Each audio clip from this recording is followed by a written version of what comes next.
And hello to everyone out there today. It is I, Daxiomi. Hello, everyone. Hope you're all having a fun and good day today. I spent a lot of time looking through my my Hades VOD for a change, because I want to actually at least make one of the things that I do something I try to like really review. I'm also realizing that I have a bad tendency of like peaking the mic at very random intervals. So I'm hoping that maybe I can fix that very slowly over time by like trying to adjust my mic a little bit better so I'm not like as loud, while also trying to make sure that like the game is like at least a lot more of a you can hear it and everything. That was actually a lot of fun for me to do. I made so many little clips. I also realized how much I have a thought and then I stop thinking about it. Like, I lose my train of thought a lot sometimes, and I find that really fucking funny, in all honesty. Where I'm just being like, I have thought, and then it's just like, it's like it is no more, because something else has happened, and I'm just like, ugh. I do it so much, but you know.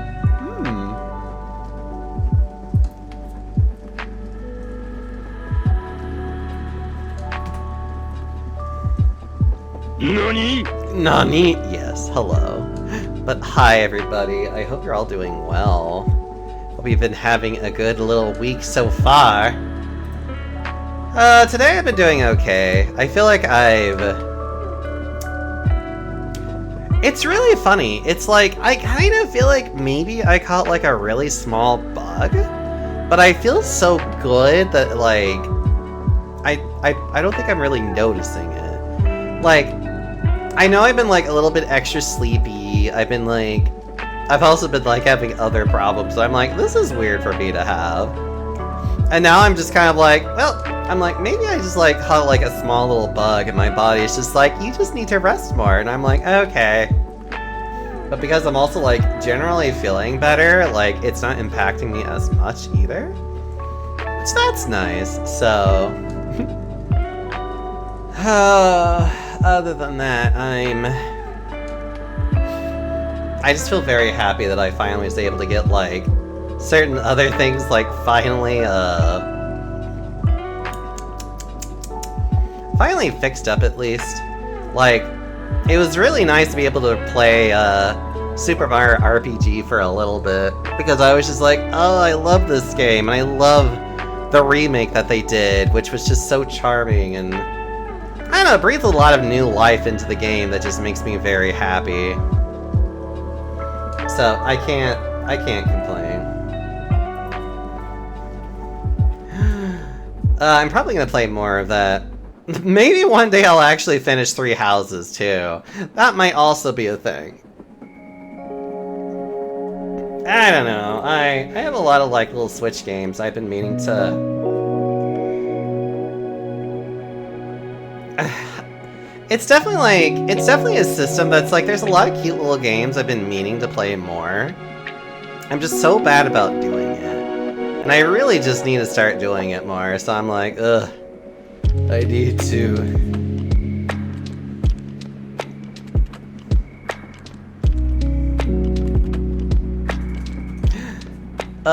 But Phoenix Wright, I haven't played this in what feels like forever. I really do need to like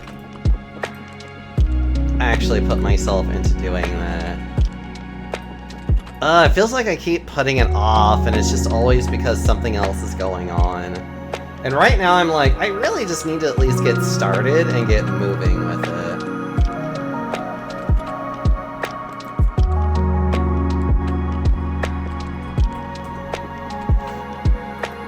Okay. So without too much further ado, I do need to get myself started, so I'm gonna go ahead and cut that off for right now. Oh man, I can't imagine playing this game. It has been a very long time, it feels like, since I played this game. I know we're like at the very last case, I think. Why do these feel so quiet?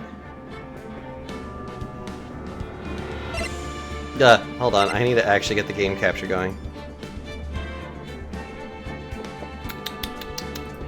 Here we are. Oh, right, and then I have to, you know... Then I actually have to show the game. Background... I mean, it's at a very high level.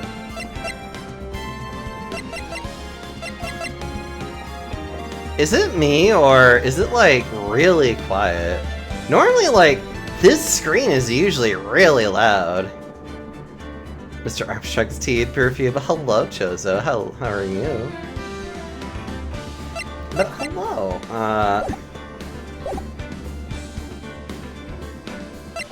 Maybe it's just me.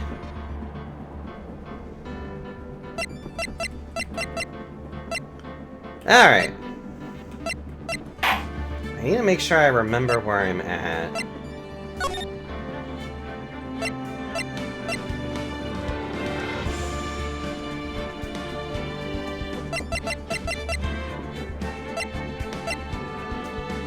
Turnabout beginnings.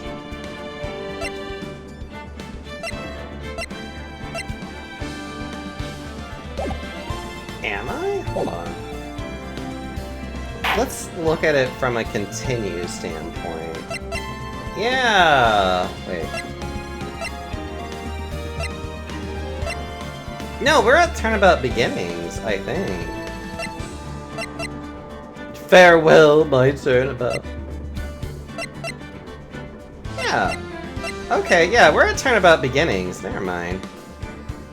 I was about to be like, I don't remember this one. Like, I remember doing the Armstrong case. Well, I say Armstrong case. It's more just like, I remember Armstrong. I don't remember us doing anything else.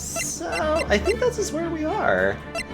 We're just literally at the Turnabout Beginnings. Let me make sure I have this right.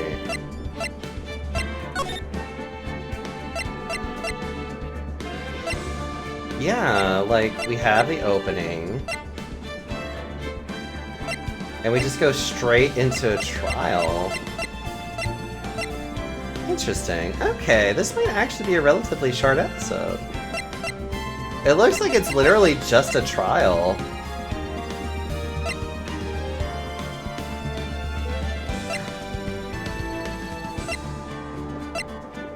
Or maybe I did complete it, I'm just fucking not remembering.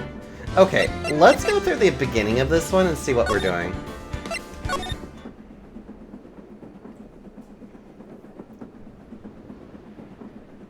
Girl, let her go!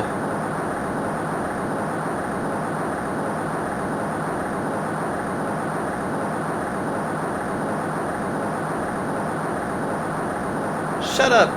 Come closer, and I'll kill her! Sorry, but you're not going to get the chance.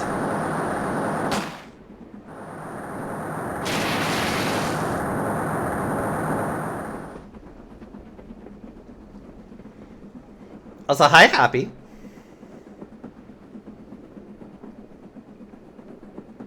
I'm reading through the file of an old court case.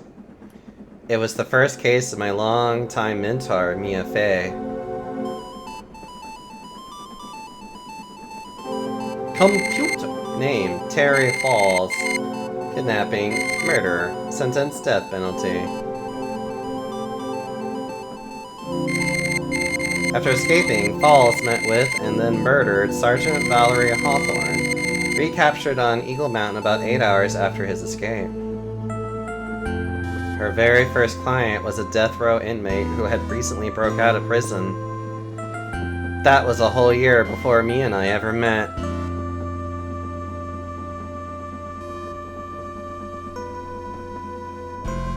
"6 years earlier, Mia Fey's first trial."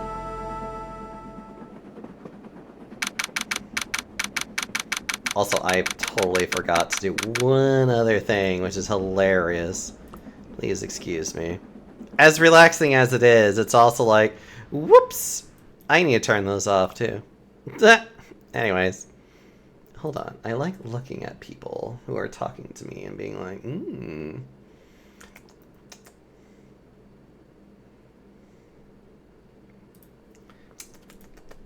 Okay. So nervous. I feel like I'm going to die. I never should have accepted this case. Hello. How are you doing, Dragonite? Good morning. Don't be so jumpy, Mia. I didn't do nothing, I swear. I didn't kill nobody. Terry Fowles, my first client.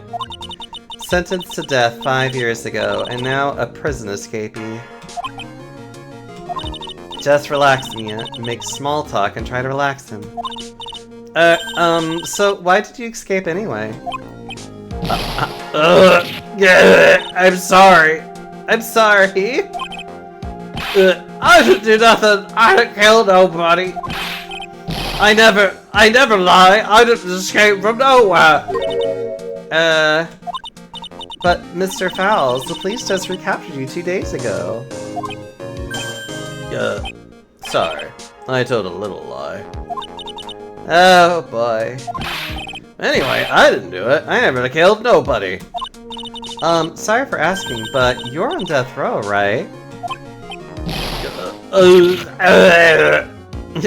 I'm really sorry.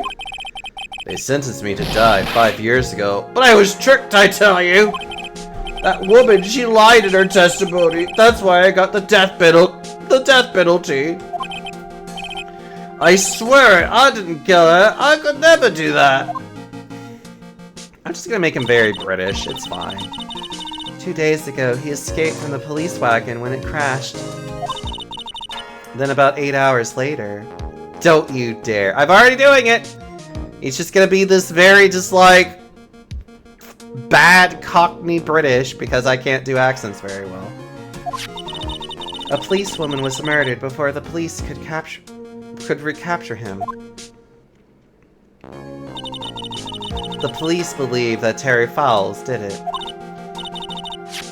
I will revoke your bamboo privileges. I'm sorry, you can't stop me. How are you doing, Dragonite? I hope you're doing well. Hope you're being well fed and being cute. Balls of steel. It's like, I'm going to toss you into a river. Stop that. After you escaped, did you meet a policewoman? Also revoke your ramen privileges. Yeah, I did. She's the reason I escaped. So that much is true. He did meet with the victim. But I didn't kill her! She was alive when I left. She was alive! It's true! I can trust him, right? I mean, I should. Ha! You're not going to figure out the truth just by staring at the guy. Oh my god. Oh. You know, Godot is very daddy when he was in, like, younger years. So, like, not gonna lie, I love Godot. He looks very hot in this one. And so gay, and so just... Anyways. Why are you here? I came to see how our little kitten was doing all alone in the big scary lion's den. The trilogies are so good. For the most part, they are. They definitely have their more problematic sections. Some things have aged very poorly. But for the most part, they are very fun games, though. I thought maybe you'd like someone to play with. Where's Mr. Grossberg? That old man is probably still in bed. I bet he's clutching an empty bottle and mumbling in his sleep. Aren't I good enough? After all, it's me, Diego Armando.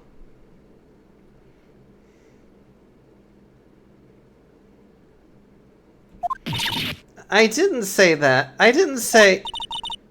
So, Diego Armando, the finest attorney at Grossberg Law Offices, is here for me? No.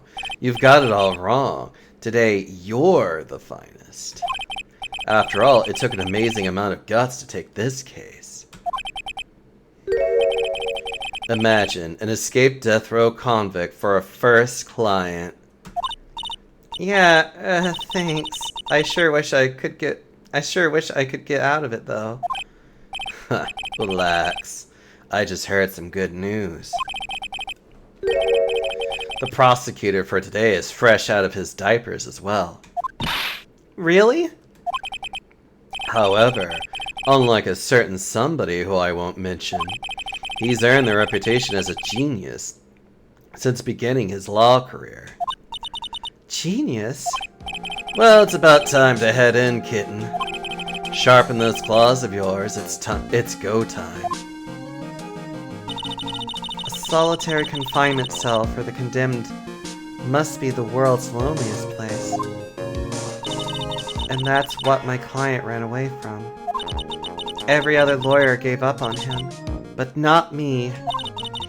When I saw those overflowing eyes and heard that simple childlike voice...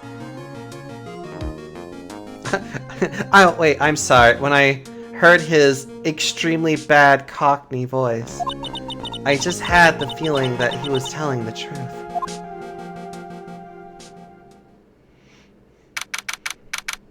February 16th, 10 a.m., District Courtroom number 4. The court is now in session for the trial of Terry Fowles. Defense is ready, Your Honor. The prosecution has been ready for a while, Your Honor. I understand the lawyers for both sides are newcomers. Yes, Your Honor. I'm Mia Fey. Miles Edgeworth, Your Honor. So you're the new prosecutor everyone's talking about, eh? They say you joined the prosecutor's office at quite an early age. At 20, Your Honor. I guess our little kitten hasn't earned herself much of a reputation yet, huh? Come on, Mia, you can't lose, not to someone younger than you. Young people running a trial, I'm not too sure how I feel about that. Now then, the defendant in this case is currently a felon on death row. 2 days ago, he escaped from a police wagon, is that correct? Precisely. But the defendant is not on the trial for escaping prison. On the day that the defendant escaped, a policewoman was murdered. So we're here to determine if Mr. Fowles was responsible for her death? You got it, kitten. Well then, Mr. Edgeworth, let's hear your opening statement. Yes, Your Honor, it was 5 years ago. The defendant, Terry Fowles, was sentenced to death in this very court. His crimes were kidnapping, extortion, and murder. The girl he threw off the bridge was only 14 years old. A truly horrible crime, I remember it well. There was no decisive evidence that the trial was long and protracted. Correct. But in the end, what finally decided the case was a certain witness's testimony. A witness's testimony?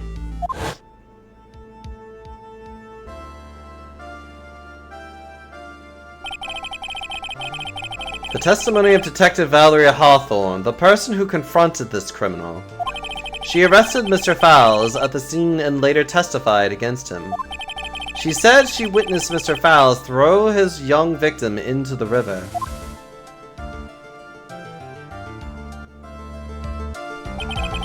For those who are not aware, Eagle River is well known for its powerful current. Most bodies that fall in are never recovered. Miss Hawthorne's testimony was the one that put him away. That police woman you just mentioned, that wouldn't be... Exactly, the victim. The same woman that was killed 2 days ago. Police Sergeant Valeria Hawthorne. Aha! Oh, I see. The man who was sentenced to death based on her testimony escaped 2 days ago. With only one thing on his mind, to take revenge against the woman who convicted him. The truth is becoming clear to me now. Yes. It's quite obvious that the defendant is guilty. Objection! Wait a minute, that's not right. At least hear the case before you decide on the outcome, Your Honor. Watch yourself, Miss Faye. I'm not sure I care for your word choice or your tone of voice. Young people these days simply don't know how to respect their elders. I love how he also does a wink like some little brat. Why, you're even younger than me, you hypocrite. Now then, Mr. Edgeworth, please call your first witness. I called the detective who was in charge of the initial investigation of this case.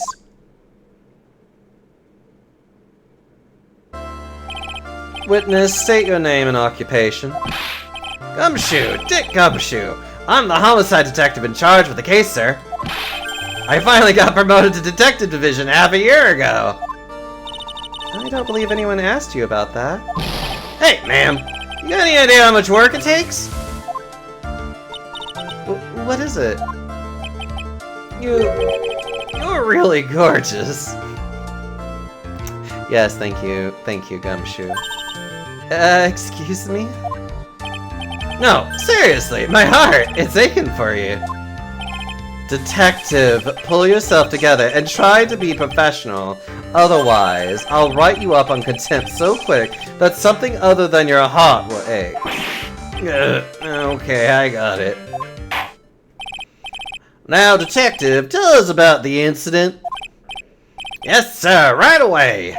The victim was Sergeant Valerie Hawthorne, a veteran of the police force.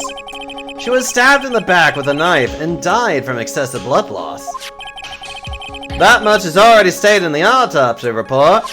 The court would like to hear more details about the incident itself. Yes, sir, I gotcha. Okay, let's take a look at this aerial map of the area here.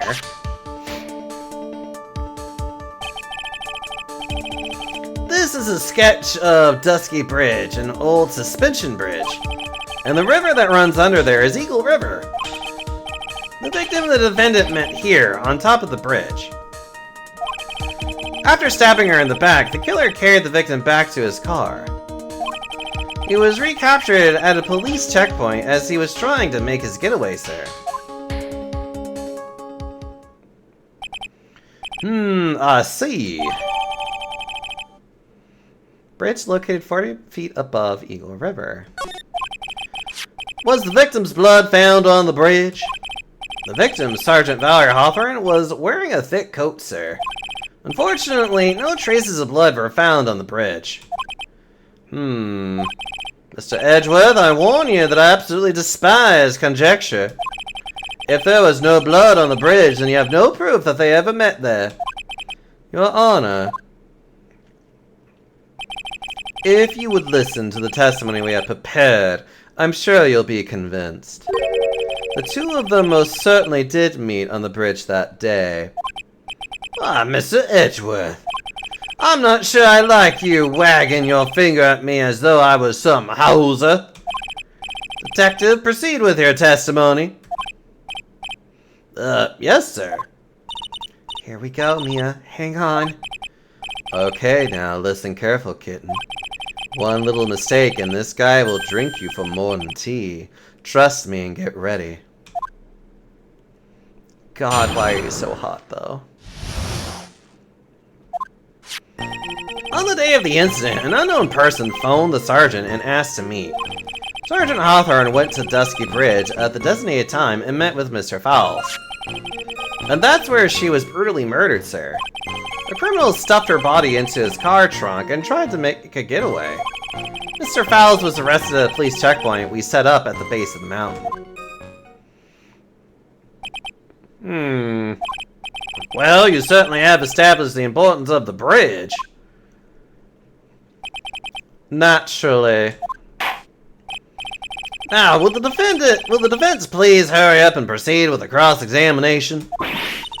Yes, Your Honor. Cross-examination coming right up. Hey, settle down there, kitten. If you keep trembling like that, you're gonna make me spill my coffee. I'm not trembling, it's just cold in here. The courtroom can be a cold battlefield, alright, especially for a beginner. I don't need you to worry about me. I mean, the defendant, the witness, everyone's a beginner in here. Ha, you got me there. But maybe you should keep your claws out and show them what you've got, kitten. It's okay, Mia. Stay calm. Just remember those court procedure videos you stayed up all night watching. Summary of the incident.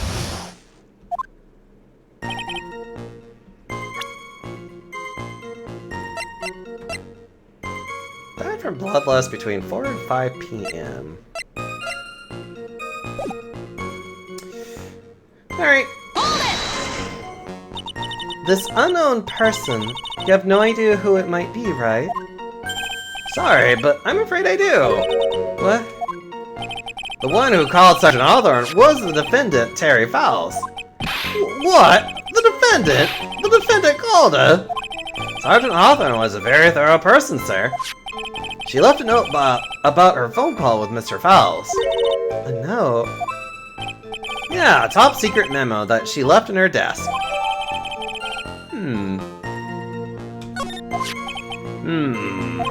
According to this note, it seems the one who called her in the bridge was indeed the defendant, Terry Fowles.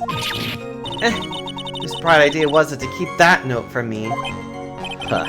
Looks like the judge is even more sure of his verdict now. Listen up. Never ask a question if you don't already know the answer. It's that detective's fault. He's the one that said unknown person. Hey now, don't make that face at me! I just said it that way because the prosecutor told me to. Was that a trap? With that cute face, I didn't expect him to be so sneaky.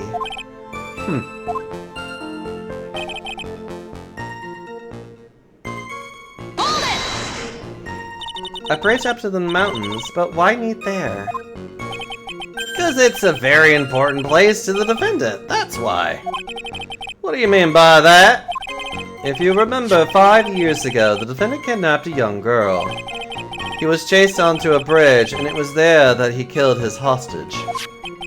And the place where all of this occurred is, of course, Dusky Bridge. The very place where Sergeant Hawthorne arrested and handcuffed Mr. Fowles. Huh. Returning to the scene of the crime? How nostalgic.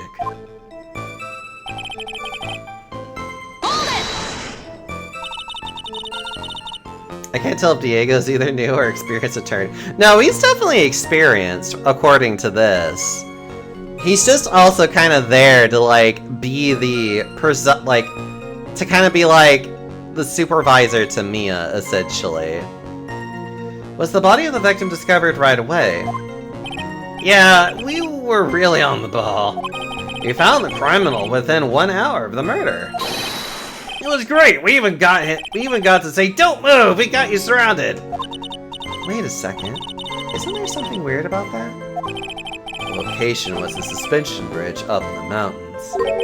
So how did they find out about the crime so quickly? Sergeant Hawthorne must have mentioned the phone call to someone else, right? Huh. If that's what had happened, then she wouldn't have been killed. She never mentioned the phone call from Mr. Fowles, but she left a note on her desk about it. If only I had noticed it earlier, maybe she'd be alive. I wonder why she didn't mention the phone call to anyone. Gribble stuffed her body into his car trunk and tried to make a getaway. Mr. Fowles had a car, then. Well, that bridge is way up in the mountains, ma'am. The defendant and the victim both went up there by car. I mean, how else, right? What? You mean the defendant drove his own car? Sorry, I'm getting things mixed up. No, of course not. It was stolen. He stole it from a young couple that had been waiting at a red light. Car thieves. I'm not sure how I feel about car thieves. Is this guy sure about how he feels about anything? This is a photo of the stolen car's trunk.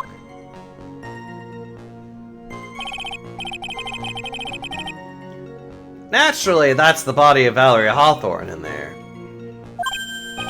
Whoa, that That doesn't look too comfortable. The victim, she was stabbed in the back, correct? Yeah? Huh. For some reason, men always seem to get stabbed in the back. We're talking about a woman here. You can't tell from this photo, but the knife was stuck in her back nice and firm. The condition of the body when it was discovered is very important information. Detective, was there anything strange or noteworthy in the trunk of the car? Here's a photo of the trunk, but I don't see anything strange. Do you? Anyway.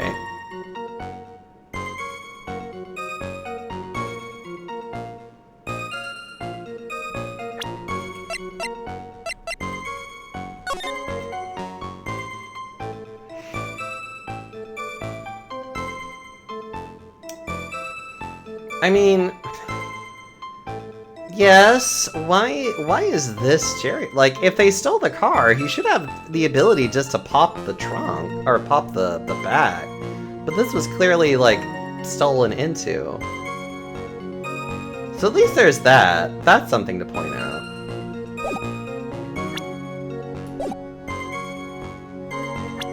I will save, though, just because it's fun. Turnabout beginnings. Yeah, this must have been the one I was going to do.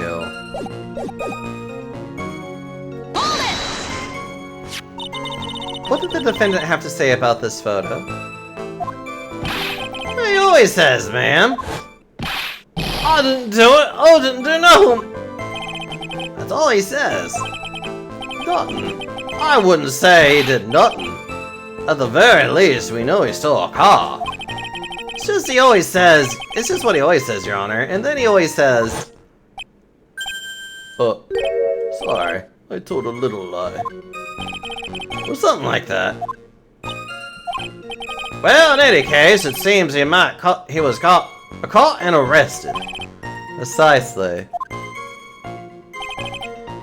Mr. Falls was arrested at the police checkpoint, set up an outreach map.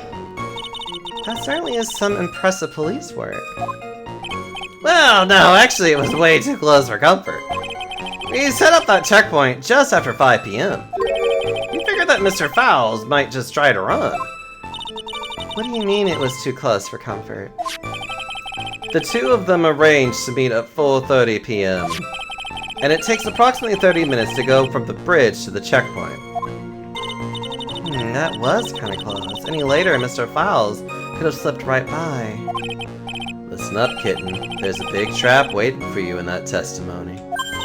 A trap? Walk into it carelessly and it'll leave more than just a flesh wound. Fun, huh? No, it's not! Well, if you want to have any chance at all, you better get some more information. And if you're going to get caught in a trap, it's best to get caught early. You can always look for contradictions afterwards. The ever-famous contradictions. I'm sure hope I can find some of those.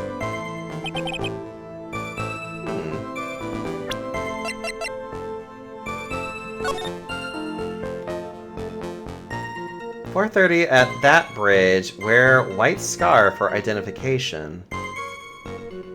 Talk to Delilah. Tell her this time the whole truth must come out.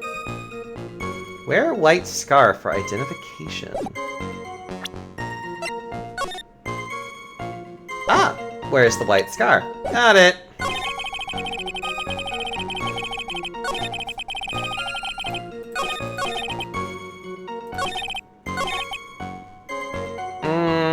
I guess I just... hold on.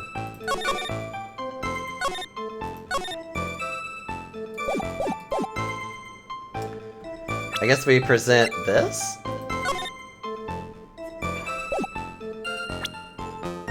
Objection! Witness!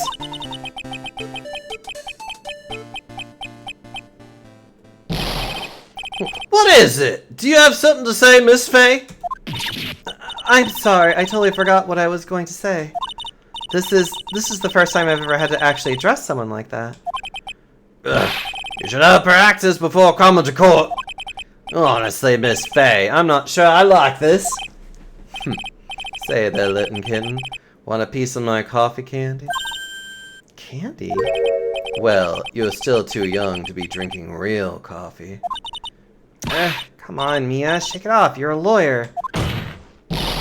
Detective. Yes, ma'am? This photo. You said that there was nothing particular about it. Is that correct? Yeah, that's what I said. Well then, I suggest you take another look at the note written by the victim. The note? It very clearly says, wear white scarf for identification. The caller must have forgotten what the victim looked like, thus this special request. I have one very simple question for you, Detective. Where's the white scarf? I can't seem to find it in this photo. Well, to be honest, we didn't find it in the trunk, ma'am. And you stopped there? You should have looked for it. Yeah. Carla told her to wear it to identify herself, so I'd expect she did just that. Now, Miss Edgeworth, what do you have to say about this? I see the defense is a little lacking. The scarf you are searching so desperately for, is it this one, perchance? Where did you find that, sir? On Dusky Bridge. I was there first to decide to conduct my own investigation. Why? Why didn't you tell me? I made a decision to keep all pieces of evidence in my personal satchel. It's the safest place I know. That hotshot sure has a flair for the dramatic. It's not exactly white, as the caller requested, but as you can see, it's close enough for what it was intended for. It looks like it spent some time in the mud. Not surprising, it was drizzling on the mountain that day. Prosecutor Edgeworth was intentionally hiding that scarf the whole time. The court will accept this scarf into evidence.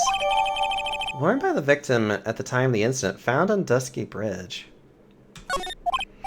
Now, if the attorney for the defense is finished embarrassing herself, I'd like to move on with the testimony. That is alright with you, isn't it, Miss Faye? Boy, would I like to wrap the scarf around his smarmy little neck. Very good. Now, if we're done with this mud-covered scarf business, the prosecution moves to establish conclusive and with hard evidence that Miss Hawthorne and Miss Fowles did indeed meet on that bridge that day. Further, we will show exactly what occurred there. That sounds quite promising. I can't wait to hear all about it. Everything is moving at his whim. Don't forget, kitten. There's a good reason why everyone's considered this kid a genius. A genius, huh?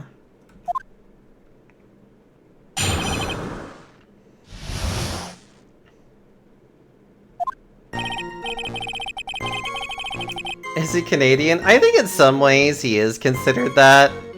I'm just going with more just like southern-ish, maybe. I don't know, we'll see. Actually, there's an eyewitness who was there when the incident took place. This photo was accidentally taken by the witness. It shows the Vic wearing the scarf. It was drizzling that day. Unfortunately, it's a little hard to see what's going on. Anyway, the criminal shoved the victim down from behind and stabbed her in the back. That must have been when the scarf fell off.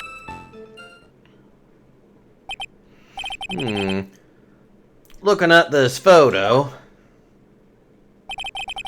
you really get the sense that the bridge is very high up. It's about a 40-foot drop from the bridge to the Eagle River down below. Mr. Edgeworth, who took this photo anyway? So let's just say that it was a well-intended third party. A potential witness? So why isn't this person in the courtroom? Well, they said they absolutely did not want to testify. The person in question is very delicate, Your Honor. Besides, as long as we have this photo, we see no reason to compel them to testify. I'm not sure how I feel about that. So as you can see, Terry Fowles had both the motive and the opportunity. I think it's quite clear at this point what happened on that bridge. Oh, the truth has become unclear to me now. Yes, it's quite obvious. He's clearly guilty. Not again. That's not fair. I haven't even done my cross-examination yet. What do you mean,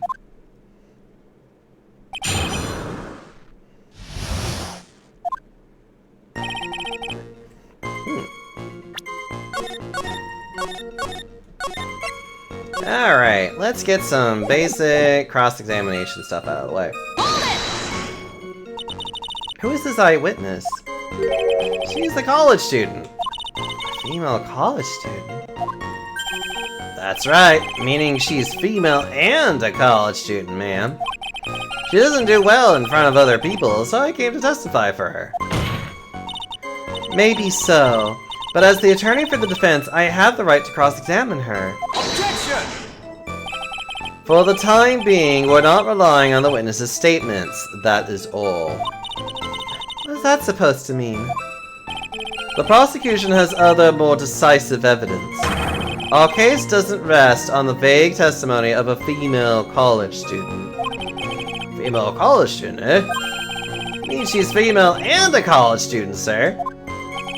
If you absolutely must hear her testimony, you'll have to give us a good reason why. Can you tell us about the more decisive evidence in question? Does the pic wearing the scarf? The victim is wearing a scarf in that photo, alright. So, about the witness who took this photo. What was this person doing all the way up in the mountains? She was taking photos of wildflowers, apparently. There are many unusual types of flora on that mountain, Miss Faye. People in the area say it's because of the spirits that live there. Spirits? Now that you mention it, this photo. This cloudy fog-like thing. Is that a ghost? I don't believe it. No, Your Honor. No, I don't think it's a ghost. It's drizzling that day. Unfortunately, it's a little hard to see what's going on. Drizzling, huh? That's right. There was a light rain coming down. The whole place was dreary. But not as dreary as the mood that's in the courtroom right now. Looks like a cold front just moved in. In any case, the point is that the area was quite damp. There was even some fog. I even slipped and fell while I was on the bridge. Hey, it was really something.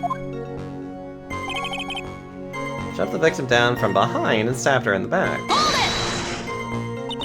Is that part of the witness's testimony as well? Of course it is.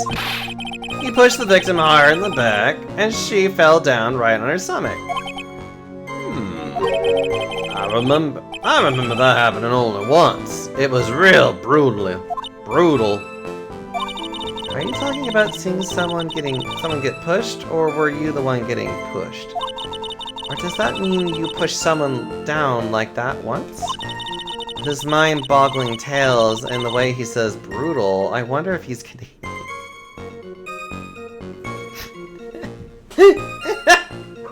Okay. Never mind. See, the game clears it up that he's apparently Canadian, but I'm making him Southern, it's fine. Huh. Save your nasty look for the right person. Take a look. Poor baby. The court record seems to have wet itself. Hey, watch where you spill your coffee. Court record, huh?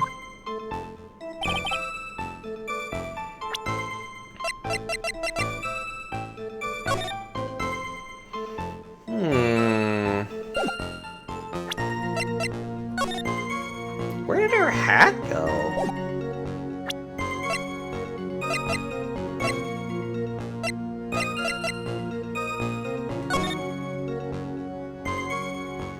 Not to mention the fact that, like, where would she run to?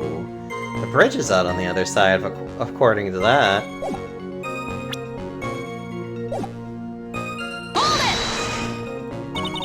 So in other words, there was a struggle between the criminal and the victim, huh? That's what the witness said. Well, it looks like she didn't remember about the scar. But from what she said, it sounded like a pretty violent fight, man. The bridge was probably wet too. Would explain why the scarf was all covered in mud, but there's something about this testimony that still is bothering me.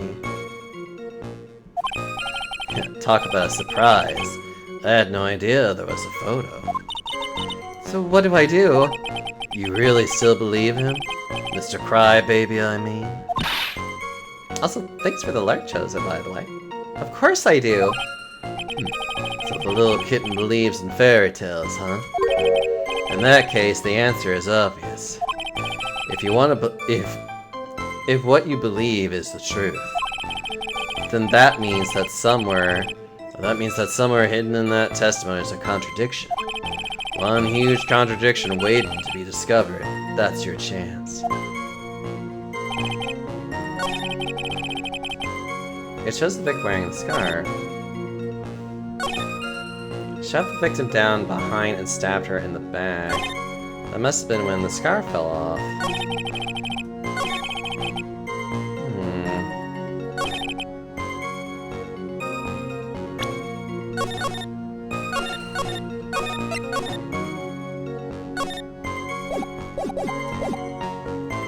So there's the scarf. It's also the fact of like, okay, now we have to try and play what is the evidence I need to actually push forward and where. It shows the Vic wearing the scarf, sir. So yes, but she's also wearing a hat. It was also drizzling that day. Anyway, the criminal shoved the victim down from behind and stabbed her in the back. That must have been when the scarf fell off. Hold on. Oop. We could try presenting her body again. See if that does anything. Objection! Nope. Okay. Alright. So it's not there. Unfortunately, it was a little hard to see what was going on. Anyway, the victim shoved the victim down from behind and stabbed her in the back. Do I need to actually... Found on Dusky Bridge.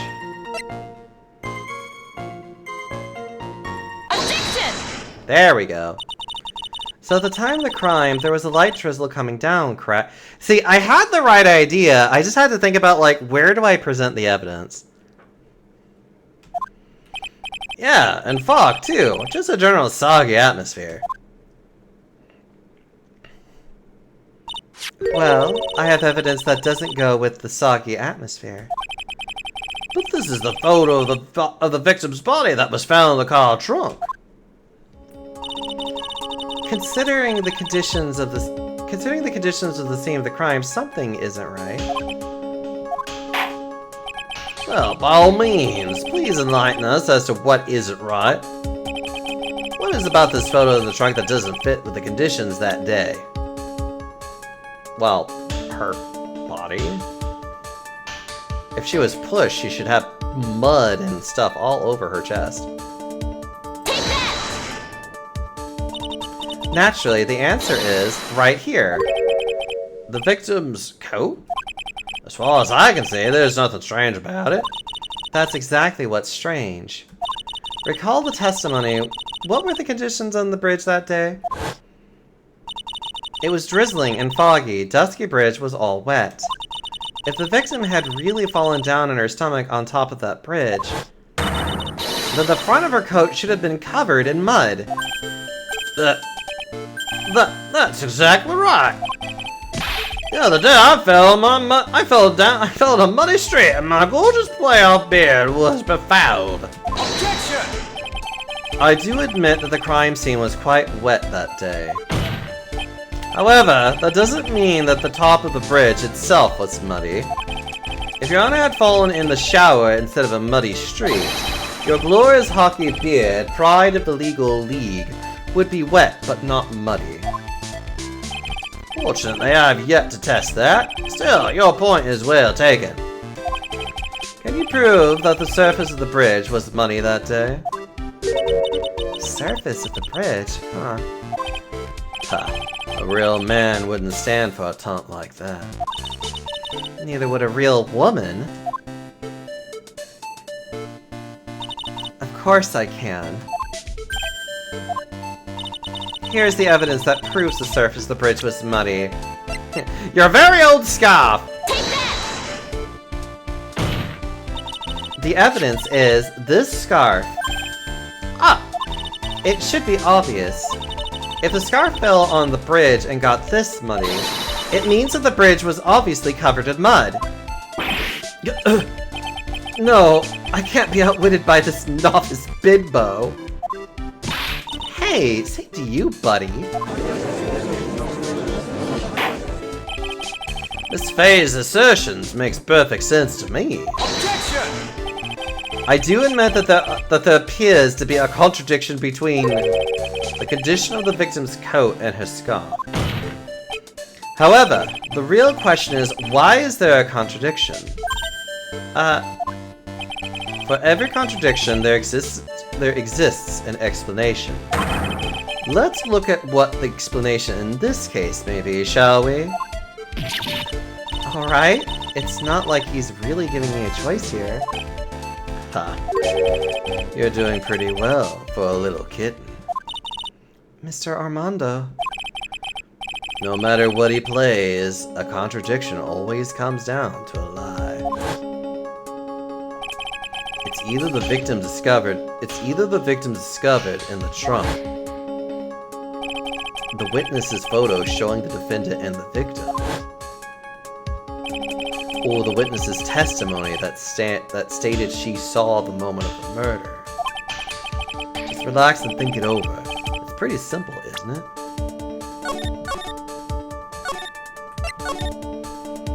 Yes, very simple, Slap. False evidence. It's one of the false evidence. It's one of those three. What you said just now? I'm not sure I like that. That wasn't me, Your Honor. It was the coffee aficionado over here that said it. This court is not in the habit of accepting false evidence, you know. Blame it on him, Your Honor. He's the one trying to slip false evidence into court. But we won't let him. We'll expose his evidence as the flimsy scam it really is. Yeah. The false evidence in this case is the...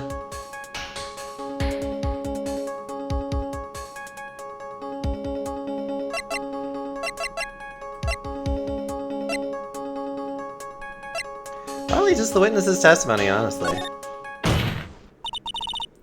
It's a no-brainer. Obviously, it's the witness that's suspicious.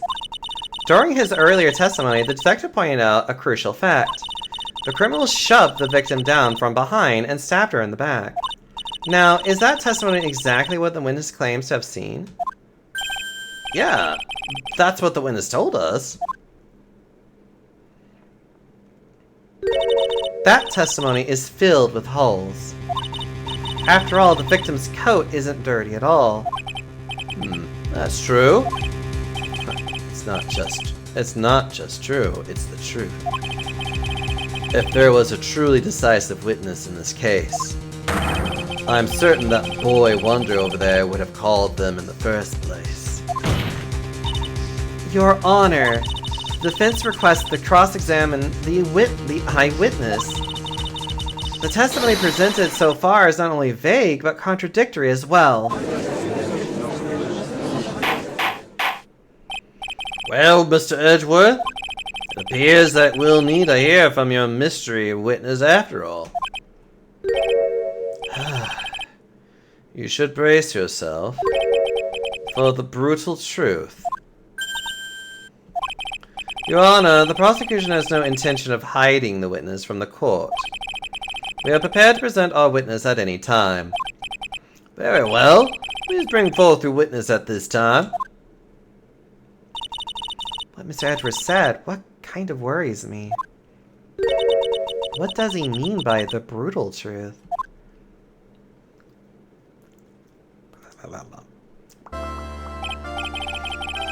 Now let's proceed with the testimony. Mr. Edgeworth, please go right ahead. Thank you, Your Honor. Prosecution summons the woman who saw the events that day with her very own eyes. This is it, Mia. The battle begins here.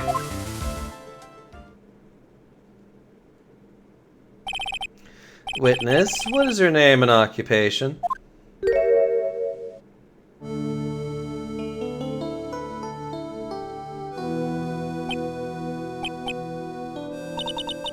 Everyone's so silent that I can hear their hearts going pitter-patter. Oh, when I look at you, how can I put it? You look as scrumptious as a double double a dozen donut holes. I feel like I want to hurry up and ran down a verdict just to have a bite. Hey! Not so fast! As I said before, this witness is very sensitive and delicate. I would ask the court to please exercise care when addressing her. Yes, indeed. Thank you, Mr. Edgeworth. You are a true gentleman. Miss Faye, you can learn a lot from this man. If he's such a gentleman, he sure doesn't act like one to me. Sir? Yes, my dear? This is my first time, so I'm sure I'll make a lot of mistakes. Anyway, I just wanted to say I'm sorry for all the trouble I might cause. Not at all. It's no trouble at all. Now then, may we please proceed with your name and occupation? My name is, Melissa Foster. I'm a college student and a freshman in the literature department. You were on the scene when the unfortunate event occurred, correct? So you're in possession of 20% more delicacy than Phoenix. Am I, though, Ben? And you're the one who took this photo. Is that accurate? How could you be so mean? Now see here! What are you doing shoving that in her face like that? But it's just a photograph. It's not like it's something dangerous. Next time I'll be forced to penalize you. I don't like the turn. I don't like the turn this has taken. Is she staring at me? And you would be... I'm the defense attorney. My name is Mia Fey. I see. So you are...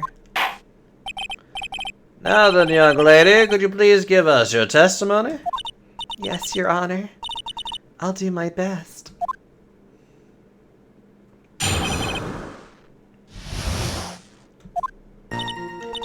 I was using my camera to take some pictures of wildflowers.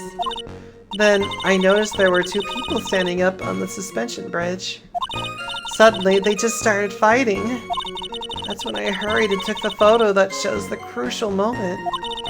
And right after that, I called the police. By the way, where were you standing when the incident occurred? I believe the mat would be of help here. Excuse me. I was standing right over here. I was standing in a beautiful field surrounded by tall cliffs. So you took the photo from that location, eh? I brought the camera I was using at the time, just like Mr. Edgeworth asked me to. Oh, what a cute camera!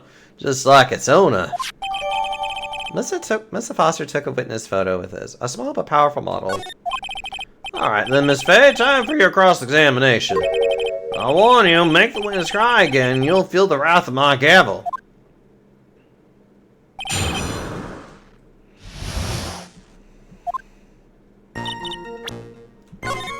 Why does it have to be her? As a matter of fact...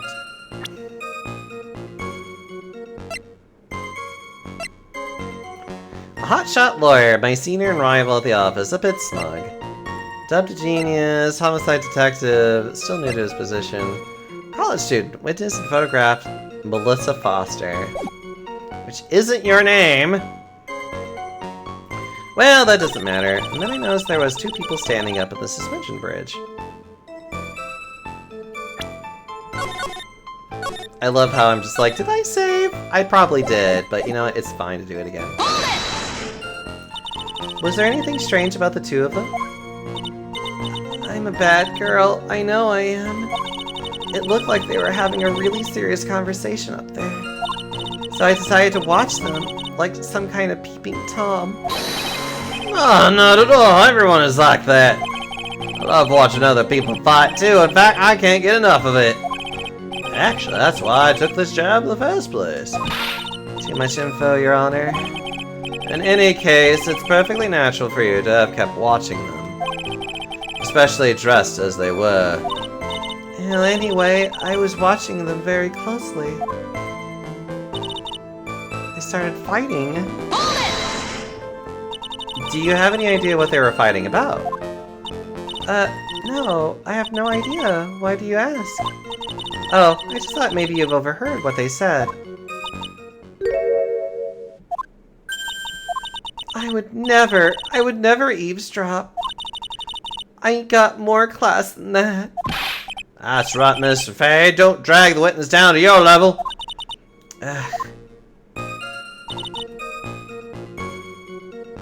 Crucial moment.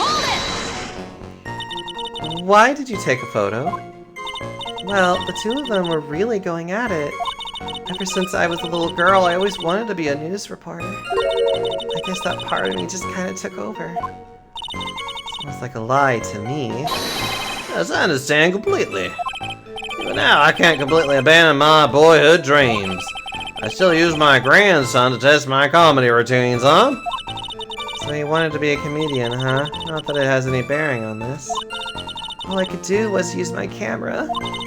So I took the photo of the crucial moment and gave it to the police.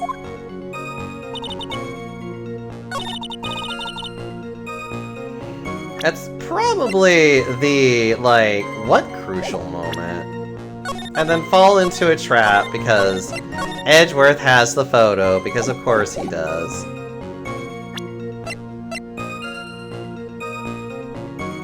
Yeah, because it's like, they're just there, standing. Like, what are you talking about? Objection! Witness, when you said you took a photo of the crucial moment, is this what you meant? All I can see in this photo are 2 people facing each other. You testified that you saw the 2 of them starting to fight. Normally, that's the kind of thing we would refer to as a crucial moment. Why haven't you presented a photo like that? Well, you see... The photo we presented was the only one there was. But if you really wanted to capture the crucial moment, then what happened next? You must have taken a photo of it.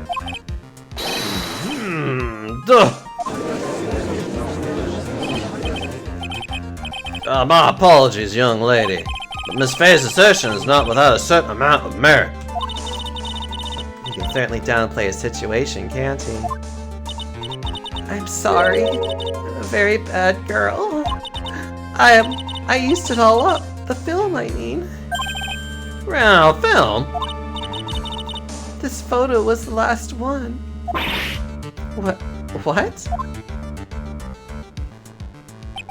Unfortunately, that is the truth. I personally examined all the photographs she took that day.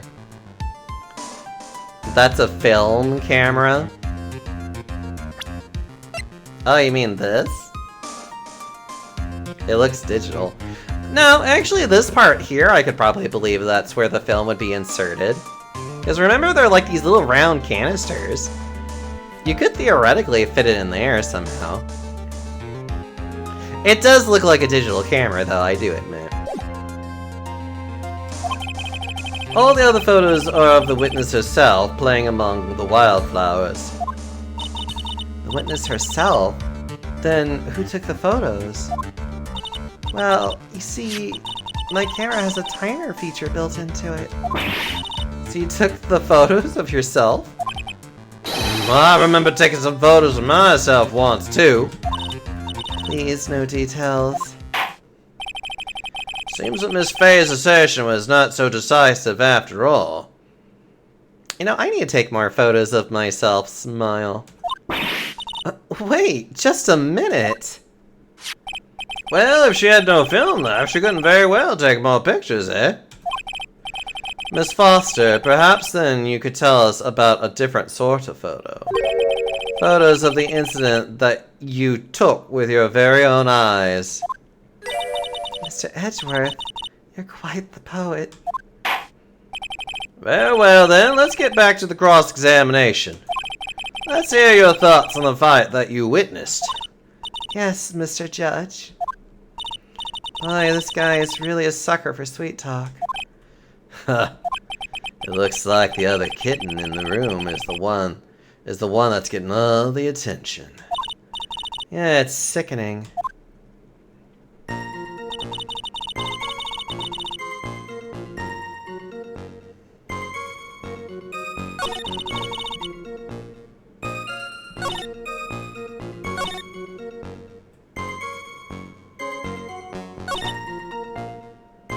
Ah.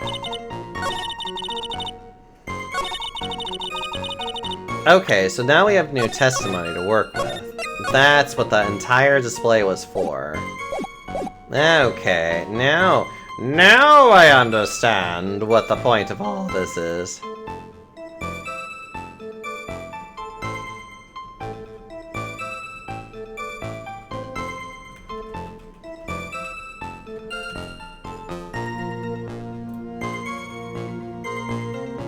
See, the victim turned around and tried to run away, but she only got about 10 yards before she was stabbed in the back.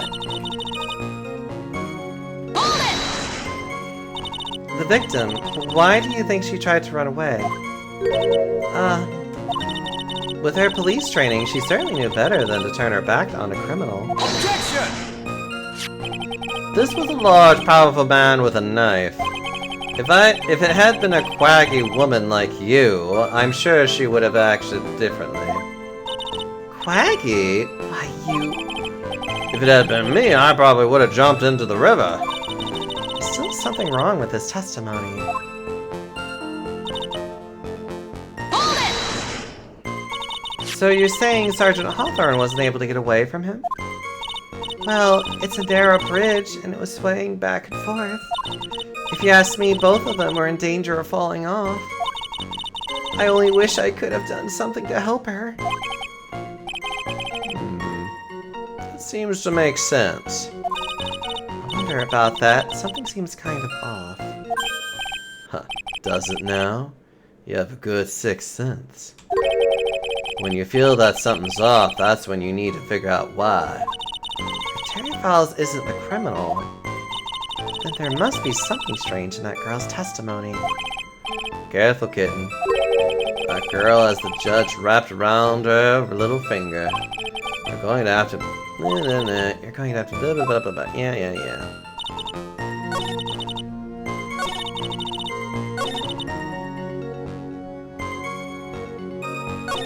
She got about 10 yards before she was stabbed in the back.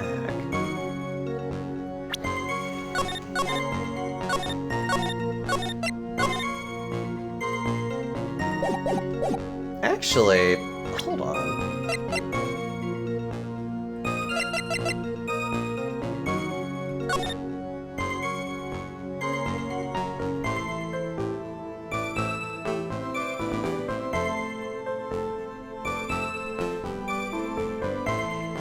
Wait a minute. How? Because apparently she saw it from here. She said that they got about... So that would mean that she would have to be about here when she saw it.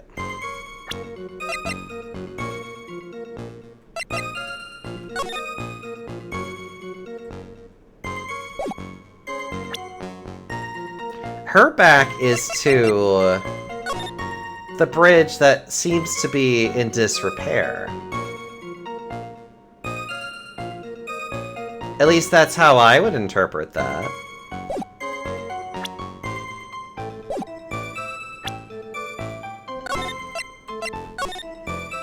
I think that's the problem. It's like, how would she have been able to get 10 yards if she can't even have gone 5? Objection! Damn, I'm good. Witness, your testimony is a joke. What? But I just... Faye, I thought I warned you not to make the witness cry. One short testimony and 2 bad contradictions. There's no possible excuse. You say there were 2 contradictions? It's simple. Just take a look at the diagram of the area. According to her testimony, the 2 of them were in the middle of the bridge. If they were, and the victim had turned around and tried to run, well then... She would have hit a dead end. You said 10 yards, but she couldn't have even ran 5.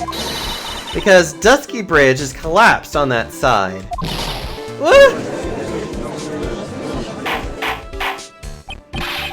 What does this all mean? It's very simple, Your Honor. This charming little witness has told a charming little lie.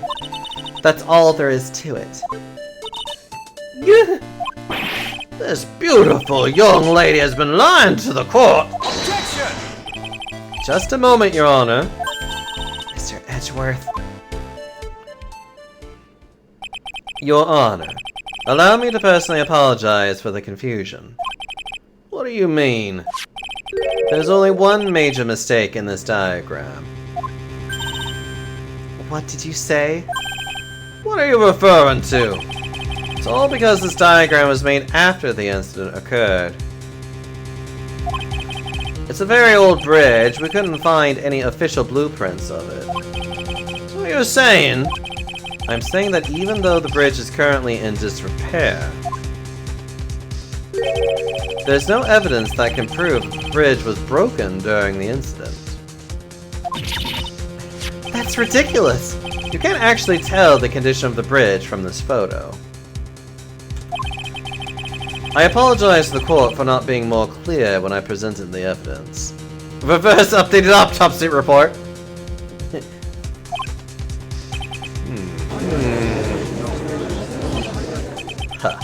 That guy is good. What do you mean? He planned it from the beginning. He's a genius, alright. The diagram of the bridge was his insurance policy. What? A coward. Well, Miss Faye, it seems you've once again made a reckless accusation. I'm so sorry. I should have been more careful myself. No, it wasn't your fault at all.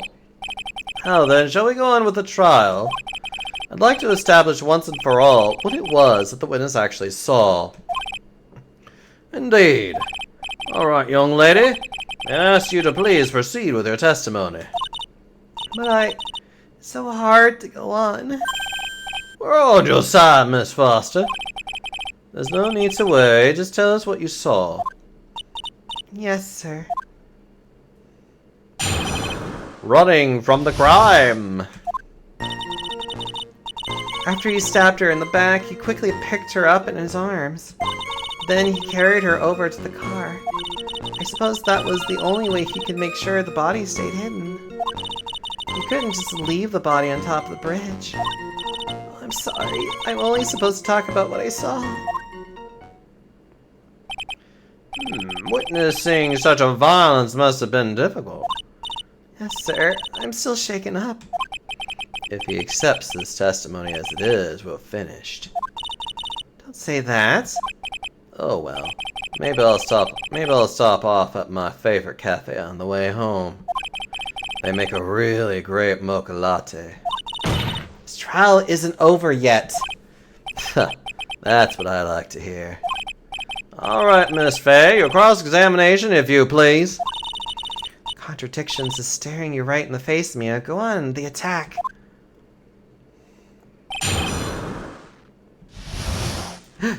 Can you identify the contradiction, Chad? Can you understand what is so silly about this entire notion? Something we should have brought up like forever ago? Not even having to bring her into this, because it really was like, but that's stupid. But no, we have to wait until we get to this part of everything. I suppose that's the only way he could make sure the body stayed hidden. Yes, it was clearly the only way. The only way that it could have happened. It wasn't like you had a convenient dumping site or something. Objection! A killer not wanting his victim to be found, I can understand that. However, the idea of moving the body for that purpose is clearly odd. There was a much easier way to make sure the body wasn't found. Well, what is it? Take another look at the map of the area and you'll see how. There's a river right below the bridge. Earlier, Mr. Edward pointed out something interesting about the river. For those who are not aware, Eagle River is well known for its powerful current. Most bodies that fall in are never recovered. In the kidnapping case 5 years ago, the victim's body was carried away and never found. If 10 murders were to occur at the same spot above the Eagle River, you can bet your boots that every other killer would have tossed the body in the water.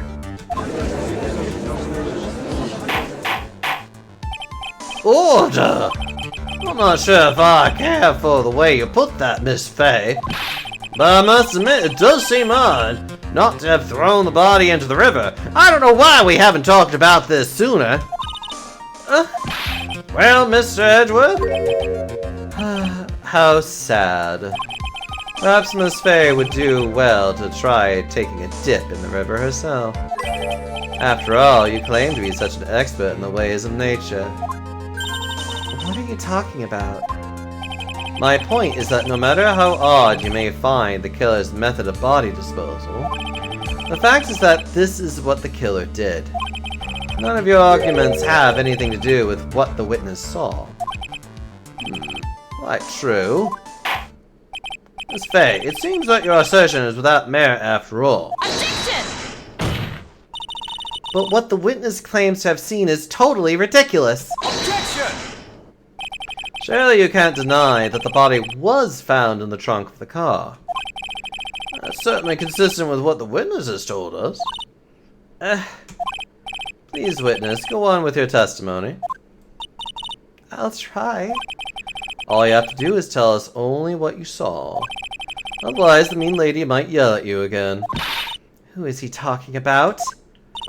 Alright, I'll do my best.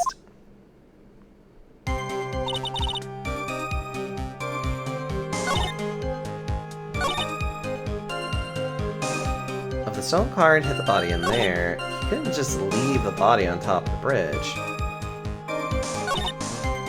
I'm only supposed to talk about what I saw. Again!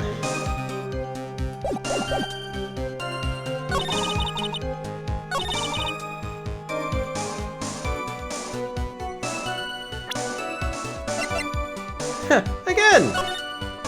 How would she know this? There's a fucking cliff there! He could have seen her going off. That much! But how would she know there's a fucking car there? Again! I think I need to present it here. I think. Objection! Well, Miss Foster, it looks like you've done it. It looks like you've done it this time. Done what? Made a crucial mistake. A crucial mistake? Like what, Miss Faye? The killer broke into the trunk of the stolen car and hid the body in there. You're saying you saw that, right? With your very own eyes? Yes, and? It's simple, Miss Foster. Take a look at the diagram again! place you claim to have taken the photo from that day is here. Do you see what I mean? Even if you try to see the car, this outcropping of rocks is directly in the way. That's right, Miss Foster. From where you're standing, you could not have possibly seen the killer's car. Objection! I admit that the diagram shows a large outcropping of rock. However, it isn't so tall that it would stop her from seeing the car. That's right. It's not high at all. I was able to see his car just fine.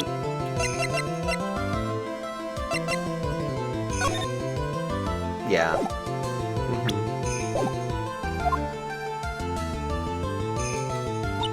I'm so sorry, but that just doesn't wash. I believe it was the witness who presented this as evidence to the court, yes?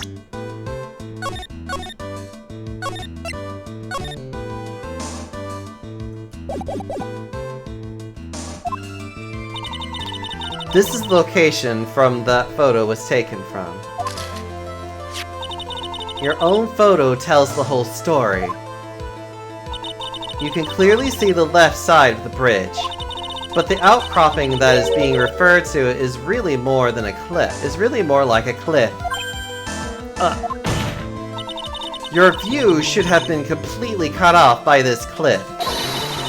But you still claim to have been able to see the killer's car. No! Order in the court! What is the meaning of all this ballyhoo? Objection! Your Honor, don't jump to any hasty conclusions. The fact that the escapee fled in a stolen car was reported on the news. After witnessing a murder, I'm sure you can appreciate that the witness was very upset. She must have heard about the stolen car and convinced herself that she saw it. Objection! But she was repeatedly warned before starting her testimony. She was told to testify only about what she saw with her own eyes. Mr. Judge? What is it? I think I must have remembered things wrong. Hold it! Hey, wait a minute. You can't just say that. Objection! Miss Faye, no one on the face of the planet is perfect. Yes, indeed. What true? You know what they say.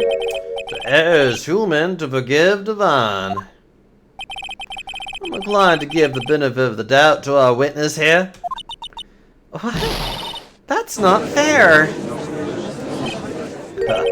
Save the tears for later, kitten. Mr. Armando. Don't look back until the trial is over. Now is the time to go forward. But that wasn't fair. Okay, kitten, you need to relax. Then you need to remember the other kitten's testimony. The killer broke into the trunk of the stolen car and hit the body in there. So tell me, how did she know that? How did she know that he broke into the trunk? Ah. Well, Miss Foster, until you can explain how you knew that, you're going to have a lot of very suspicious people on this side of the courtroom. Well, witness? Well, I'm certain that he broke into the trunk. Because there were marks left on the trunk lid. I'm certain that they were scratch marks from when he broke into it. What? Let me see that photo. It's true, there certainly looks like scratch marks around the keyhole. It's obvious that this trunk had been broken open. Well, Miss Faye, are you satisfied? The judge is on her side. I can't make any mistakes here. I can't make any mistakes here. What she just said, is there a contradiction in... Well, he drove the car, didn't he? Why would he need to break into it? Melissa Foster, looks like you finally betrayed yourself. What? You said you were in a field taking photos of wildflowers. But even so, you knew about the scratches. The question is when? When did you get a chance to see those scratches?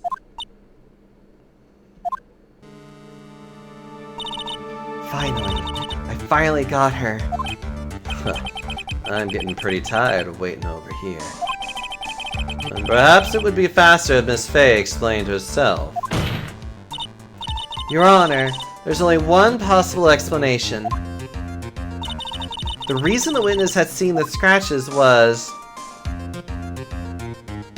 She put the corpse in herself. There's only one way that the witness had the chance to see those scratches. Yes? What is it?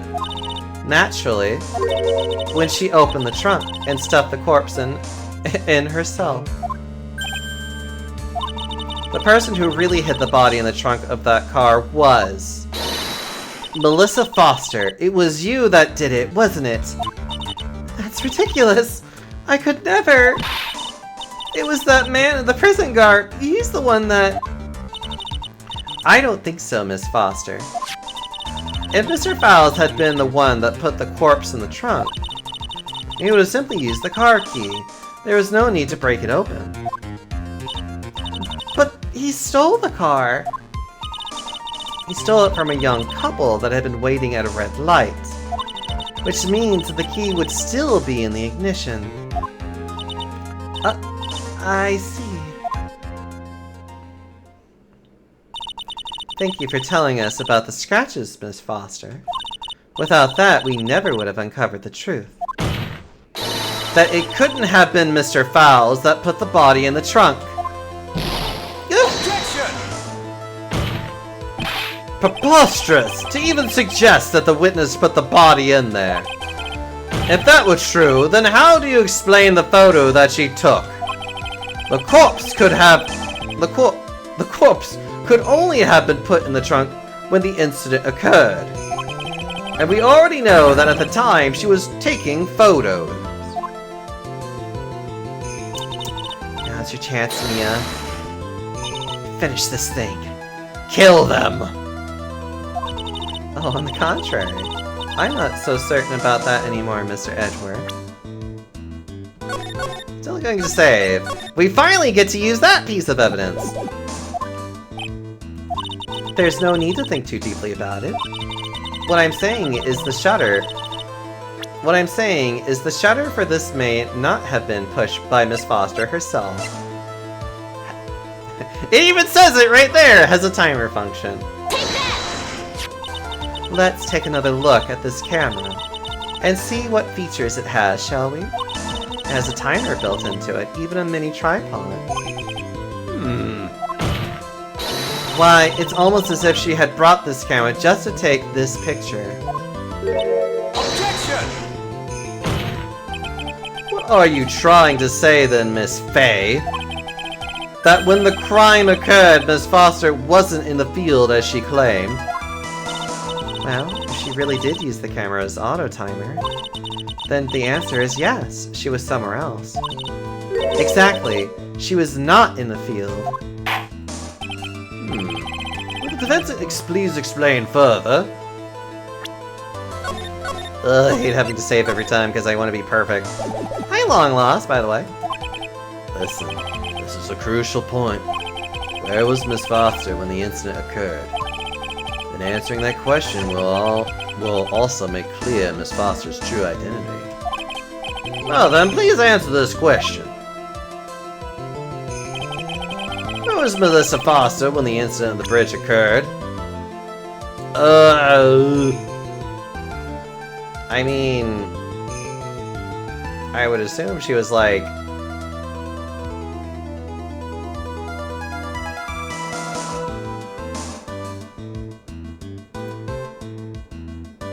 Where was Melissa Foster when the incident occurred? What if... Do I just need to say she's the killer? Naturally, the witness was standing right here. Well, what do you think, Mr. Edgeworth? Before pointing out where the witness was standing, Miss Faye should do something. Miss Faye should do something herself. She should figure out where she stands, if you catch my drift. Oh, don't worry, the drift was certainly caught. Yes, the failure is an excellent opportunity for growth. Now try better next time. Okay. Okay, so she wasn't in the killer spot. Alright, so then where was she? Where was Melissa Foster?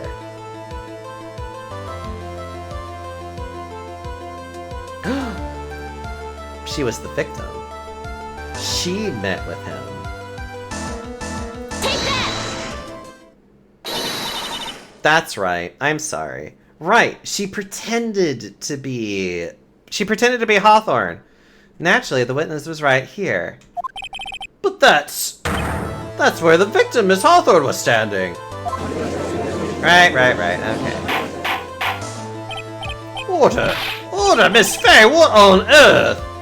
Yeah, because if we look at the note, talk to Delilah, tell her this time the whole truth must come out. Because remember, we know who she really is. Your Honor, if I may. After parting with the victim on the bridge, the defendant fled by car. But this would mean that there was no time to put the victim in the trunk. In other words, if someone put the body in the trunk, it could only have been before the defendant met the victim. Objection! How asinine! Of course Miss Fowles met with the victim. The only person with the opportunity to put the victim in the trunk is the same man that killed her, Terry Fowles. Objection! You still don't understand, do you, Mr. Edgeworth? By the time the witness photo was taken, the victim was already dead. The person in the photo was not Valerie Hawthorne. Objection! What? I've never heard of anything more ridiculous in my entire life. Then who exactly is the victim in this photo?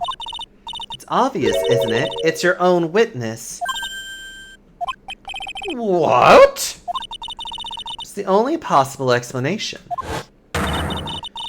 The woman that Miss Fowles met on the bridge, that Mr. Fowl met on the bridge that day, was not Valerie Hawthorne. It was you, Melissa Foster. Me? Let's remember that it was raining and foggy on the mountain that day. Mr. Fowles himself believed that the woman in front of him was Valerie Hawthorne. Objection! But the defendant knew Valerie Hawthorne very well. After all, she was the woman whose testimony helped get him convicted. Objection! But since then, my client has spent 5 hard years in the federal penitentiary. He couldn't remember exactly what she looked like anymore. You are just making this up as you go. Where's your proof? And all right here, this piece of evidence will blow this case wide open.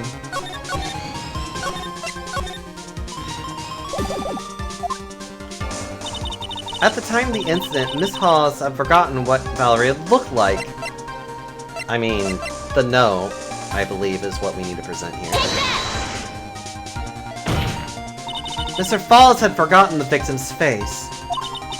That's why he needed some piece of identification, namely this muddy scarf. It was Mr. Falls who requested that she wear this scarf to identify herself. That's already been proof by the note in the victim's left. That's already been proof by the note the victim left. In other words, as long as you were wearing a scarf like he asked, anyone could have pretended to be Valerie Hawthorne.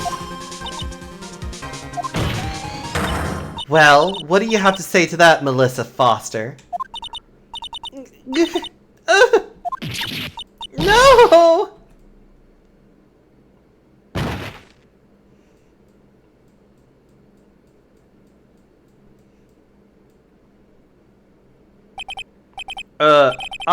Where's Miss Foster?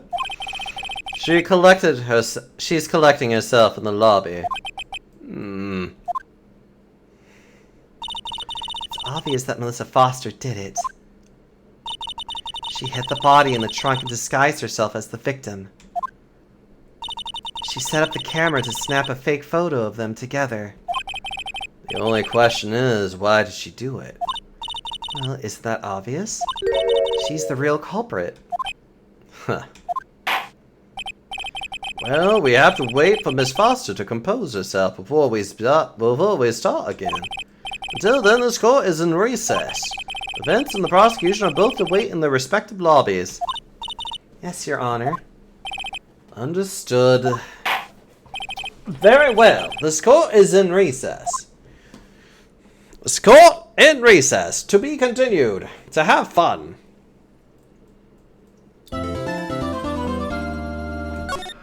Yes. We're doing so good. Score Reese's. Stop it, Ben. I'm gonna toss you. Mr. Falls, I'm sorry. I'm sorry. I want to say thanks. You're real glad. You really hooked me up. Thanks. We're almost there. Once I can prove that she committed the crime.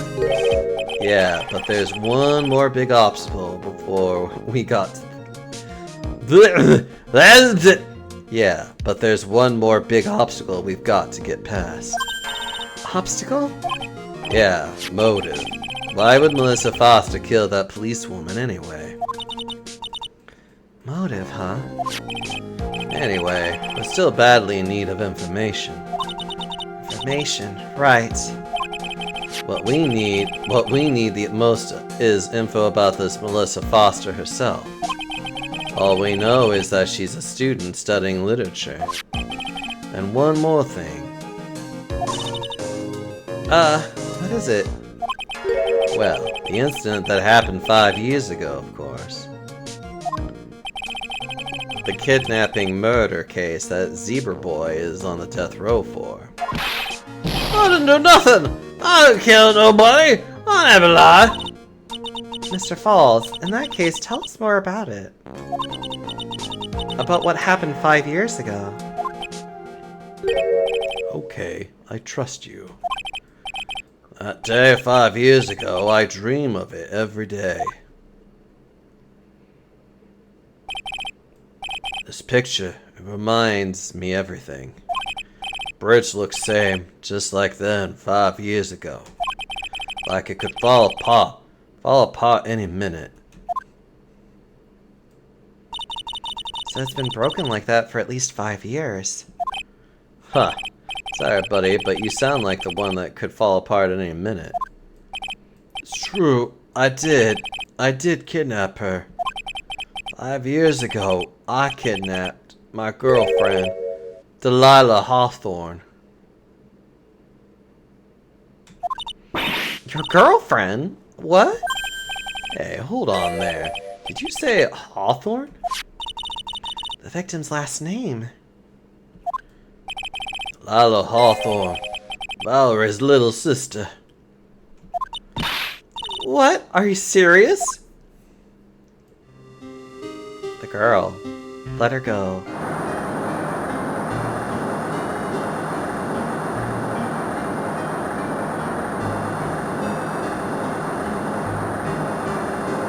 Shut up! Come closer and I'll kill her!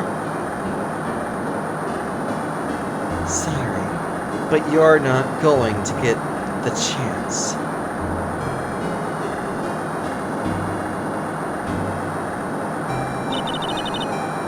The detective back then was Valerie Hawthorne.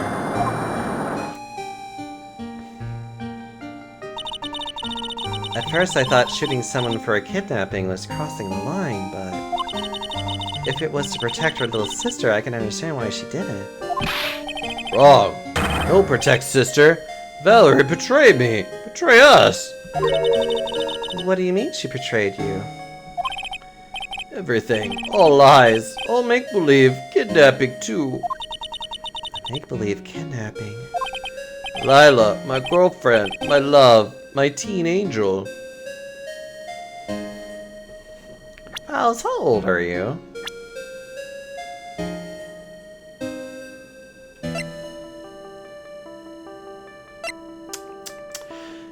Let's see, that would have put you at 20.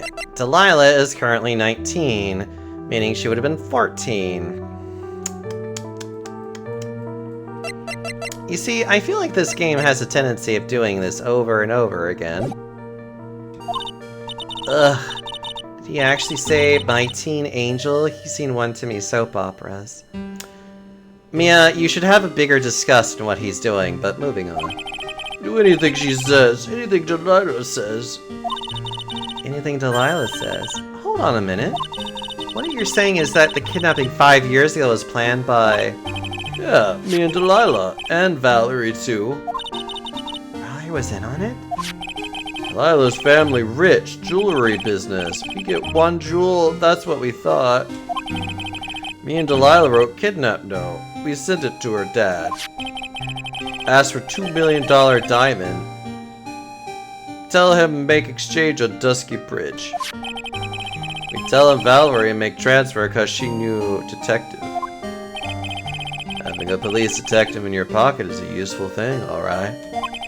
In the end, you were planning on splitting the 2 million 3 ways, huh? Yeah, but that woman!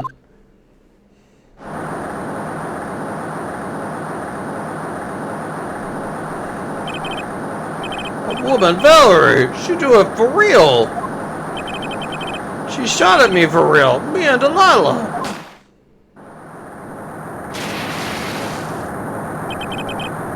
I was shot in arm. Delilah, she jumped in river.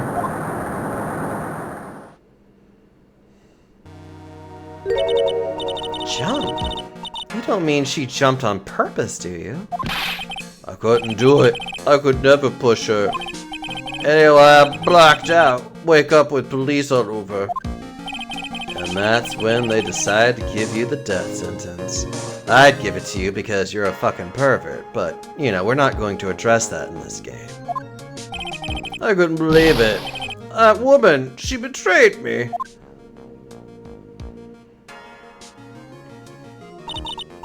That man, Terry Fowles, he killed her. He threw her off the bridge. He threw my beloved sister into the roaring river 40 feet below.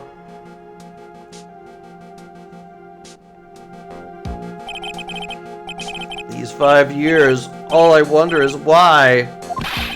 Why did she lie? That's all I wanted to know. Well, that's why you called her. You wanted to hear the truth from Valerie herself. Yes, but I forgot what she looked like, so I told her to wear a scarf. I don't want to hurt her, just ask why. Why? Why did you lie?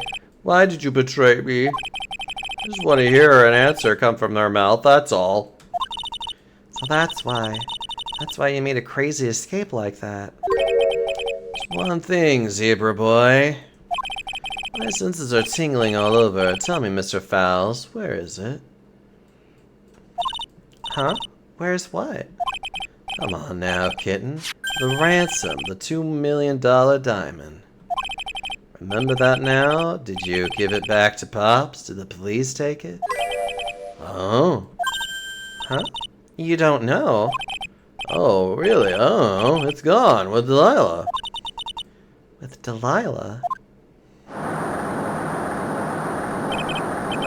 A day on the bridge. Delilah put it in her backpack.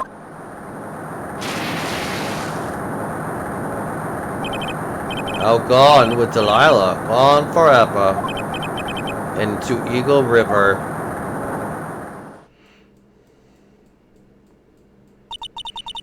It disappeared with Delilah, huh? Wait a minute. You can come back in now. We are about ready to go. Mr. Fowles, just one more question. When you said with Delilah, do you mean the diamond is still missing? Along with the body of Delilah Hawthorne? Never found her. My sweet Delilah. I say Delilah, it's Dahlia, but... They never found her. I keep calling her Delilah. I don't know why I want to call her Delilah. I feel like it just suits her. Anyways, Dahlia. Swallowed by river, gone. Dahlia, my teen angel. Shut up. Shut up, shut up. Your teen angel? How old was she anyway, you fucking bastard of a grooming piece of shit that I just want to bash over the head and just Just 14. 14? I guess you were robbing cradles before diamonds. Okay, thank you, game, for at least addressing this. She plans a fake kidnapping and disappears into the river with a rock worth 2 mil. And oh man, angels these days. Files takes the fall and gets a one-way ticket to death row, as rightly deserved. Is Dahlia Hawthorne an angel, or is she really a fucking bastard killer person? It's time, kitten. Looks like we have a few more aces up our sleeves. You bet. Used as ransom for Dahlia lost to Eagle River 5 years ago. Training wheel's coming off now, Mia. You've got to strike while the iron is hot. That's one of my rules. Remember it.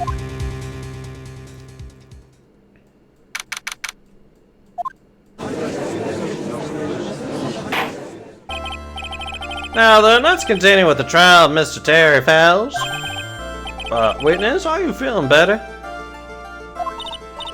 Yes, Your Honor. I'll try my best. A brave young lady.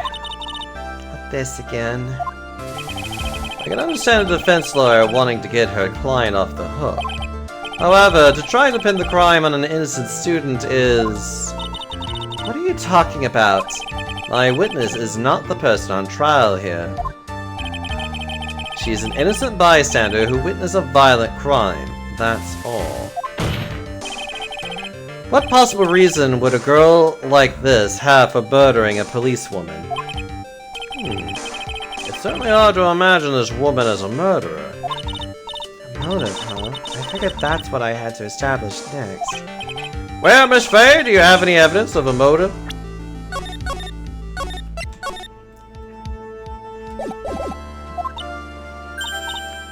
Yes, of course, I think. You're still acting as tame as a kitten. Mr. Armando. Listen, a lawyer is someone who smiles no matter how bad it gets. Smiling on the outside while your guts are twisted in knots is the mark of a pro. Maybe so, but I wish you would quit grinning at me like that. Excuse me, may I speak, Mr. Judge? Of course, Mr. Judge is ready anytime you like. I'd like to say something. Pre-trauma Shiryu, stop it. Some people here are suspicious of me, right? That's why I at least wanted you, Mr. Judge, to know that it's not true. I see you're such an honest and upstanding young lady. Looks like this witness is a real professional. What do you mean? Look at that 100-watt smile.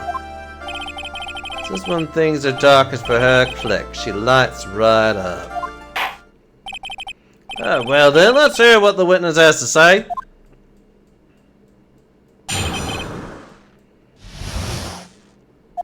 I was out in the country until the year before last. Until I entered college, I had never even been to the Eagle Mountain before. And I certainly don't have any reason for wanting to hurt a police officer. Holding a grudge and killing the officer who testified against you 5 years ago. Or kidnapping a poor girl. I just think the defendant is a terrible, horrible monster. Is also probably a pedophile and is a very terrible person for that and should be prosecuted for that by itself. The contrary. Precisely. Furthermore, she has no possible motive for committing murder. Indeed. You're up to bat, kitten. Sharpen those claws and put on your best smile. You bet. Somehow I have to tie her to this case.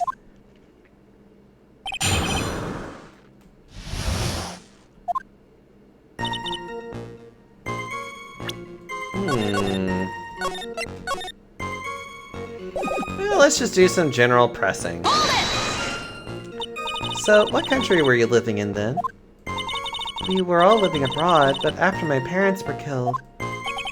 It was a brutal civil war. She had to try to make her way back home alone. I lost everything. I didn't even have any personal identification. What kind of sob story is this? What do I do? Should I press her for details?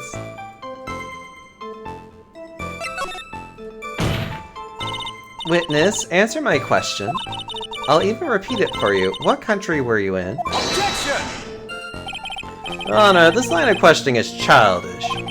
What country she was in and how many languages she may speak are irrelevant here. What we're here to evaluate is whether this witness has any connection to this case. I lived abroad ever since I was a little girl. That's why I could never have known Mr. Fowles or Detective Hawthorne. Yes, I think we've established that point. Yes, indeed. Well then, shall we add what you've stated to the official testimony? Yes, please, Mr. Judge. Naturally, I didn't know either the victim or...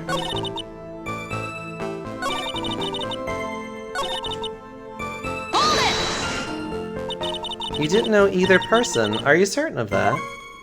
Yes, I'm afraid I'm rather shy around people. Oh, well, that can't be helped. Why is he just agreeing with everything that comes out of her mouth? First time you saw either of them was when they were on the bridge, correct? Yes, it really was a coincidence. Until I entered college, I've never been on Eagle Mountain before. Hold it! So what made you decide to go to Eagle Mountain anyway? I just love being outdoors, picnics, hikings, you know, that sort of thing. You don't look like much of a hiker to me, but you do look like a digger of sorts. But Eagle Mountain is a 2-hour drive from here, and no trains run through there. There are plenty of mountains that are closer and easier to get to. Well, I went there once with the college hiking club. I fell in love with its stark, desolate beauty and its cold yet romantic gloominess. Didn't know you were such a goth.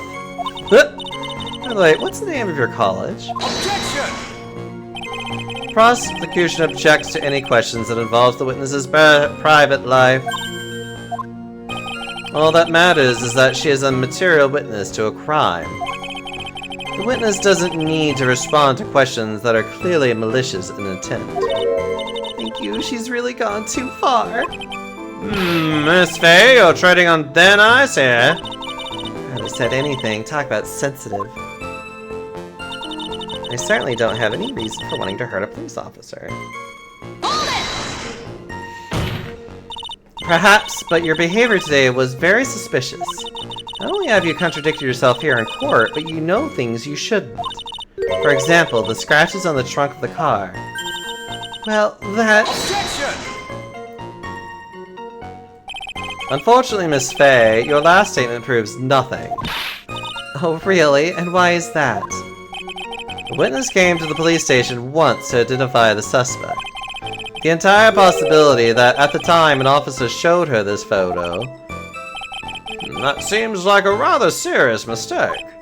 Huh, that's the oldest trick in the prosecutor's book. That's not fair. That wicked inmate, I'll never be able to forget that horrible day. Holding a grudge and killing the officer who testified against you 5 years ago. A grudge? Well, the policewoman's testimony was crucial, wasn't it? Crucial in getting the defendant sentenced to death. Yes, and that's precisely why he harbored such deep anger against her. So much anger that he forgot his own guilt.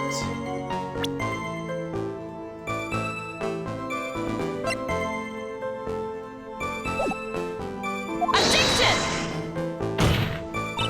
My client has always maintained that he's innocent of those charges. He seems rather forgetful, your client, I mean. Not only did he forget about what he did, but he forgot the poor policewoman as well. What do you mean by that? Your client, he forgot what the detective looked like, right? It's too bad for her that he didn't forget about her testimony as well. Well, she's right about that. Miss Fowles is kind of forgetful. You said he forgot what the detective looked like. What do you mean by that? Well, he couldn't tell who she was without some kind of identification, right? Quite right. That's why the victim was wearing a scarf as identification. Why, if I had been wearing a white scarf that day, then he probably would have tried to kill me. That's true. He's clearly a bitter man. This is bad. Miss Fowler's reputation just keeps getting worse and worse. Sometimes it's best not to poke too deep. What should I do with this last statement? Your Honor, what the witness just said now was tremendously important. I'd like to add it to the official testimony. The prosecution has no objection. After all, the defendant is a killer and a mentally unbalanced one at that. That testimony only helps to further prove that point. That's not why I... Enough. Witness, if you would. Yes, my pleasure, Mr. Judge.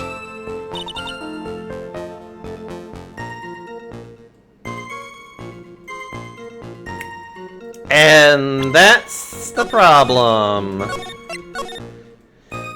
She's right. A white scarf. We don't have one, though. It's clearly blue. Objection! Witness, I want you to look at this photo you took. It's hard to see in this photo, but look at the scarf the victim wore as identification. Ah, you're talking about this scarf right here, eh? Yes, that's it. The scarf the policewoman was wearing. I've got her now. Just don't mess up. But that's strange. In your testimony, you stated the following.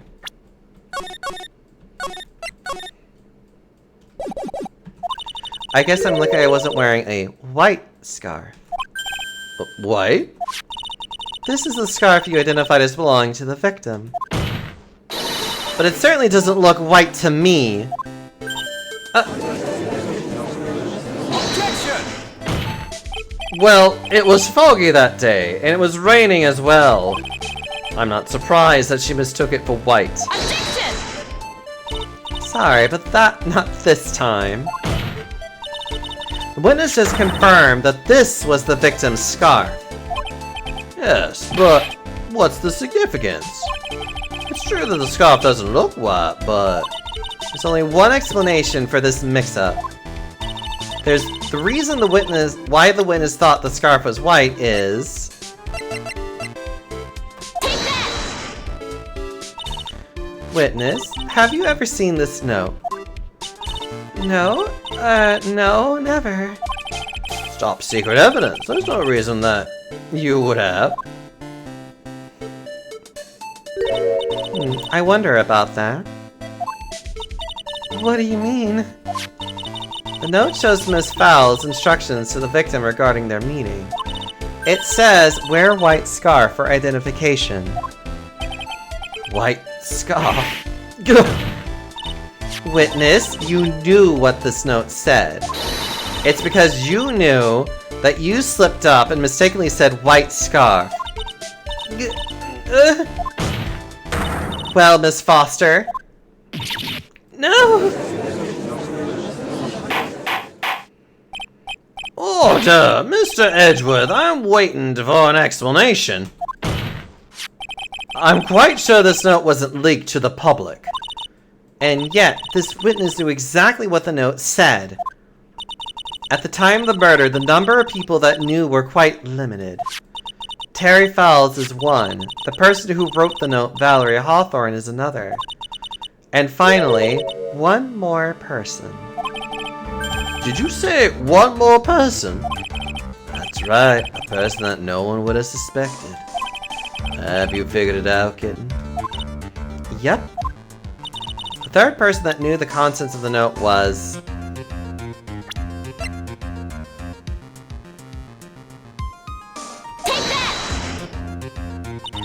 And that person is Delilah Hawthorne. Delilah. Dahlia? Dahlia Hawthorne? I've never heard that name before. Look at the victim's note. This is what it says. Talk to Dahlia. Tell her this time. There is her name right there. What's this? Who is this person? This Dahlia Hawthorne that we keep accidentally saying Delilah? Miss Fay must be desperate if she's trying to bring the dead back to life. Dead? Dahlia Hawthorne was the victim's deceased's younger sister. She was killed in a crime 5 years ago. Killed in a crime? You don't mean... Yes, she was kidnapped and killed by Terry Fowles. Objection! You said she was killed, but was she really? What are you implying? Of course, people thought she had died 5 years ago, when she fell off the Dusky Bridge and was lost to the Eagle River. However, her corpse was never found. Objection! She was declared legally dead 5 years ago. As far as the law is concerned, Dahlia Hawthorne is officially dead. Objection! But the fact remains that her body was never recovered. Dahlia Hawthorne was 14 years old 5 years ago. If she were still alive, she would be 19 now. Melissa Foster, I believe that's the same age you are. Objection! As far as the law is concerned, Thorne's a big fluffy cutie. Yes. Even you could... Miss Fay, you're not saying... But I am. That's precisely what I am saying. This witness before us is the girl that was kidnapped and killed 5 years ago. This girl is in fact Miss Dahlia Hawthorne. What? Nice work. That was like tossing a grenade into a 3-alarm fire. But unless you can tie all the loose ends together, you're nothing but a hit-and-run arsonist. I understand. I can expose her true nature. I can turn this whole case on its head. Just in case. Now's my chance to make Mr. Edgeworth squirm. Witness? Just who are you anyway? I didn't think it'd come to this. That's enough. You don't have to say any more, witness. Yes, I understand. What? Mr. Edgeworth, explain yourself! Your Honor, I have an admission to make. I honestly never thought the defense would pursue the matter this far. You don't mean... Yes, the prosecutor's office isn't filled with fools, you know. Naturally, we conduct full background checks on all of our witnesses. What did he say? Huh, looks like the kid knew. He knew her true identity from the get-go. No way, but then why? If he didn't reveal her secret, he wasn't going to say anything. He wasn't going to say anything about it. All he wanted was her testimony, and he made a little trade. Let me introduce you to the victim's younger sister, Miss Dahlia Hawthorne. But I thought she died 5 years ago! We thought so as well, but, well, as you can see. Why? Why did she hide her identity for 5 years? That has nothing to do with the current case. She was merely an accidental witness to a crime. Objection! Accidental? I don't believe that for a moment. For the last 5 years, she's been playing the role of a victim. And now we find her acting suspiciously at the scene of another murder. Objection! Really, Miss Fay, I must say your strategy here is painfully obvious. You're trying to pin your client's crimes on an innocent witness in order to win. At any cost. How dare you? Please, let us take a moment to think. 5 years ago, this girl was kidnapped and nearly killed. But even worse than that, 5 years later, Dahlia Hawthorne lost something much more precious, her big sister. Miss Fey must be insane to even suggest that she murdered her. What? For $2 million, though, maybe. I'm inclined to agree with the prosecutor's logic. Miss Fey, do you have any evidence to back up your assertion? What possible reason would this witness have for killing her beloved sister? Well, you see, I thought I was winning. Somehow he's turned it around on me. Huh. I think you need a little push in the right direction, kitten. The defense is prepared to present evidence supporting our claim.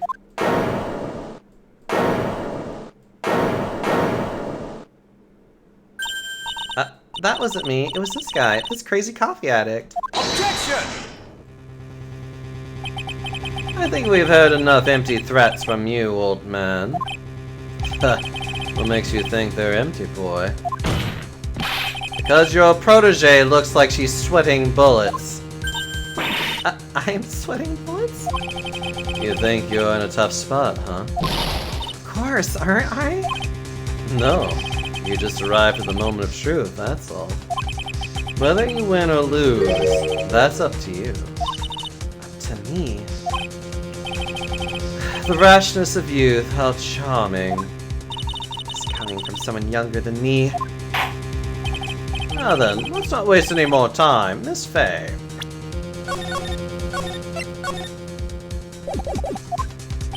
What motive would this witness have for murdering her own sister, Valerie Hawthorne? A fuck ton of money. Take that! What is this?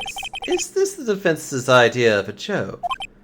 So I certainly don't get the punchline. Well, Miss Fey? Oh, that was the rashness of youth. The rashness of youth? What is your point in furthering such a stereotype? Really? Wait, really? That wasn't the... What motive would this witness have for murdering her own sister?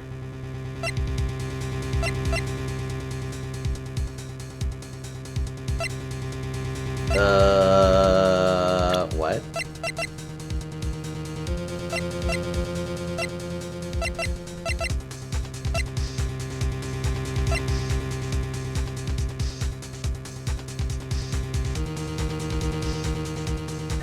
What motive would this witness have?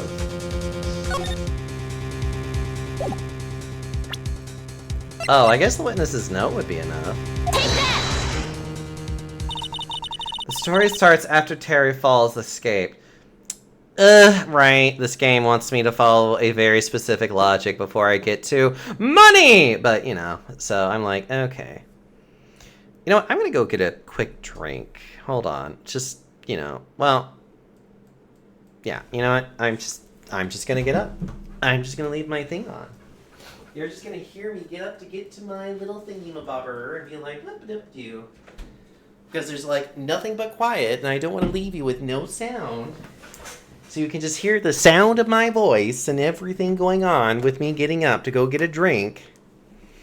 And then, you know, just a fresh can of just opening it, and then I can finally... It's really Delilah Hawthorne. Stop it. Look, I can't help but call her Delilah. I know it's supposed to be Dahlia because I'm stupid.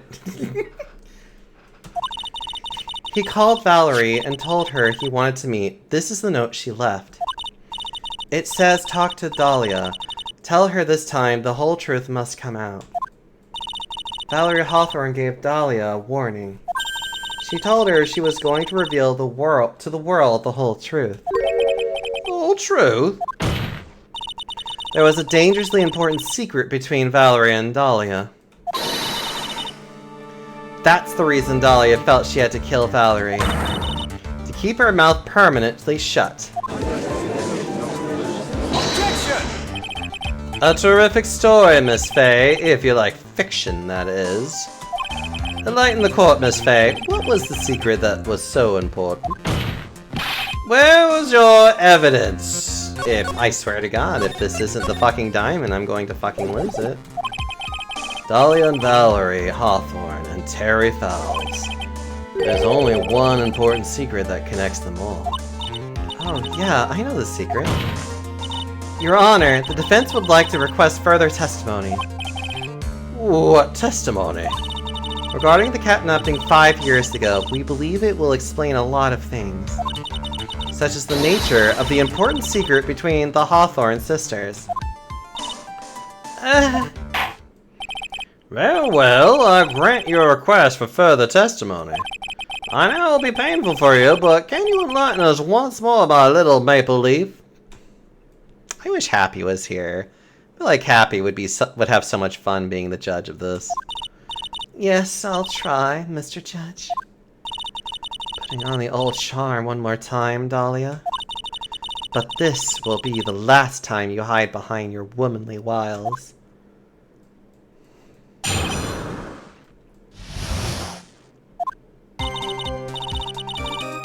"5 years ago, I was kidnapped by Mr. Fowles. The ransom price was a raw diamond. My sister Valerie brought it to the bridge. After she made the exchange, she shot Mr. Fowles in the arm.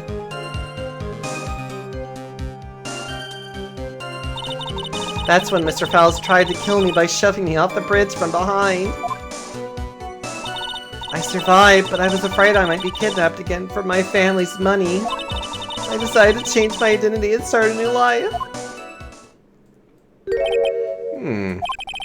The kidnapping left her emotionally scarred. With her sister's help, she left the Hawthorne family and started all over again. And we're to believe after all that she murdered her sister? Preposterous. Thank you, Mr. Edgeworth. Miss Fay. Yes, Your Honor? As you've heard, the witness is still traumatized from the kidnapping. I'll ask you again to be extremely gentle in your cross-examination. Mr. Edgeworth got the jump on me again. We're not allowed to fight, then let's twist some arms. Listen up, you still got that info, that ace up our sleeve. What info? Come on, kitten. Don't say you've forgotten already. The fact that the kidnapping 5 years ago was staged. That's right, it was a fake kidnapping. Terry Fowles told us that in the lobby. I do anything she says, anything Dahlia says. What he's saying is that kidnapping 5 years ago was planned by... Yeah, me and Dahlia, and Valerie too.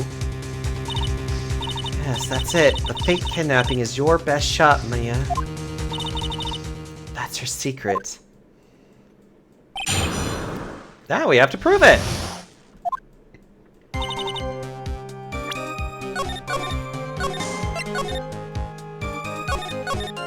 Alright. Doesn't matter. Ransom price was a raw diamond. We could probably go a little bit more on that. I heard the diamond is valued in the neighborhood of $2 million. $2 million? It's still uncut, so it was about the size of a pint of milk. $2 million pint. 2 billion pint of milk. I don't know what to think about that. The defendant demanded that her sister Valerie make the exchange. Not as a detective, of course, but as an individual. By the way, I want to ask you, Mr. Edgeworth, why do you think he wanted to make the exchange up there on the mountaintop? If he ever got surrounded, it would be hard to escape. There's one thing a kidnapper wants to prevent, and that's police involvement. In a place like that, it would be easy to tell if he was being followed.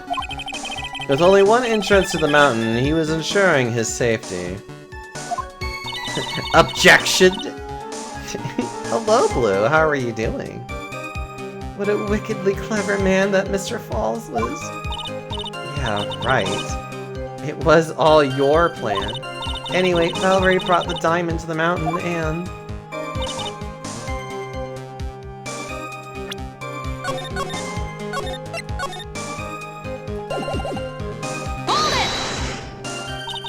That was a dangerous thing to do, considering you were being held hostage.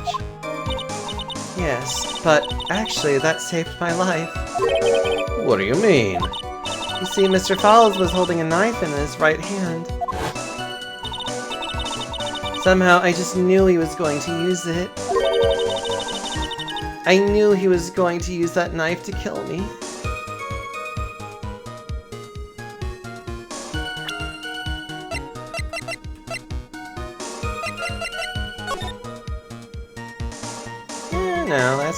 No, that's still very plausible.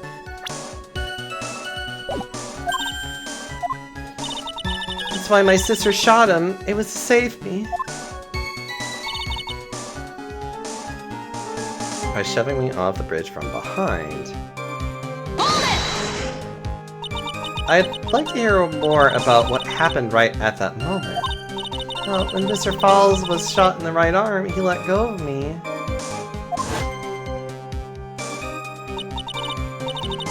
I was dazed. I turned to try and run away, but Mr. Fowles turned to grab me as well. As I ran past, he and I locked eyes for a second. He gave me a large, bloodthirsty grin. Bloodthirsty grin, oh! In the next instant...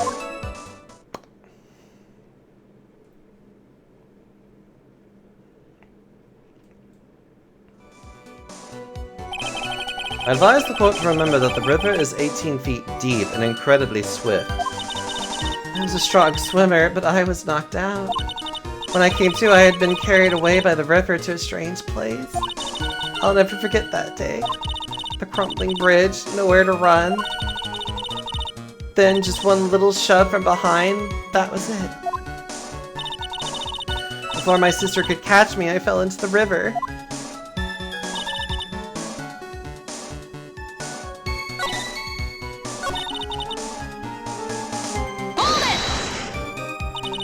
And that's why you hid your identity. Yes, I only told my sister. Oh, Hawthorne, eh? And she's the only one who knew about me. Meanwhile, legally, this witness has been deceased for 5 years. I didn't even want something like that to happen to me again.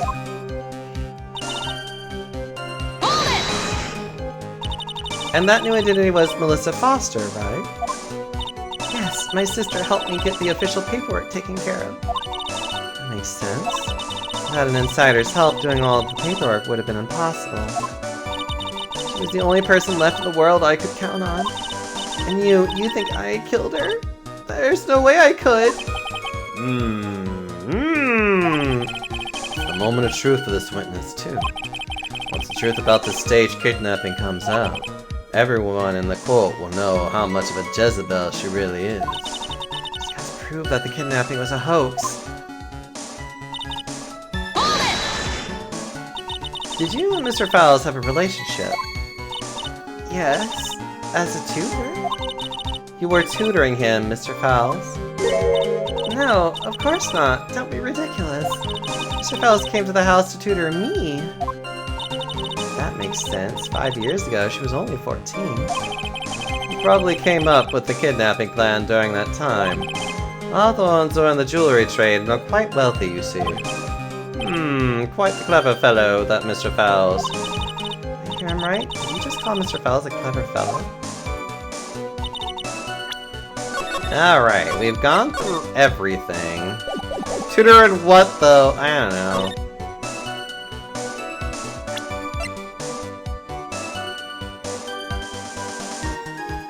He's just ransom for Dahlia, lost to Eagle River 5 years ago.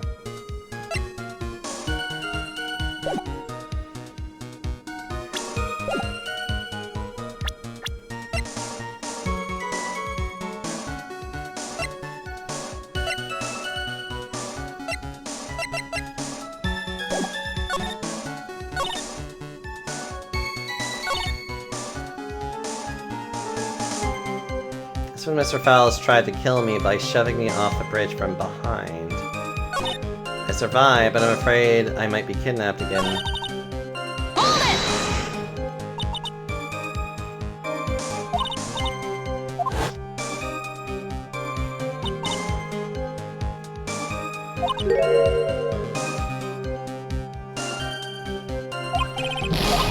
Wait a minute.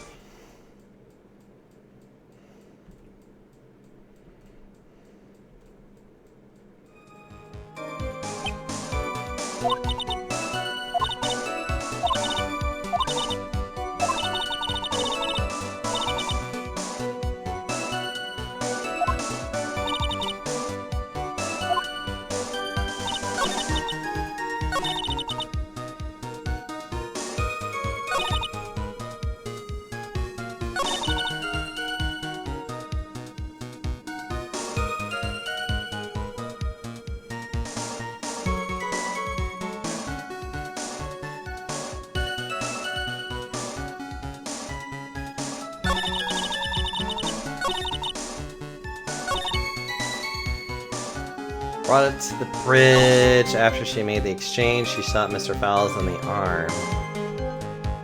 What am I missing? I feel like I'm missing something, and I just don't know.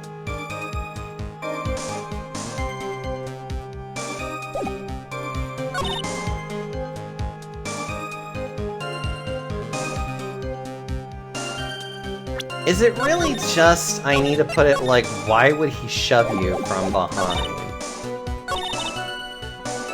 Is it really just that? Objection! No. Okay.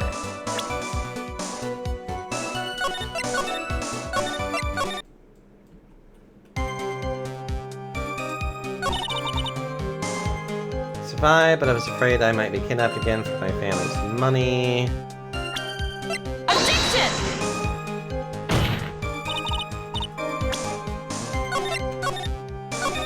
Alright, time to poke at this, because it's like, what am I trying to do to prove that this was a setup?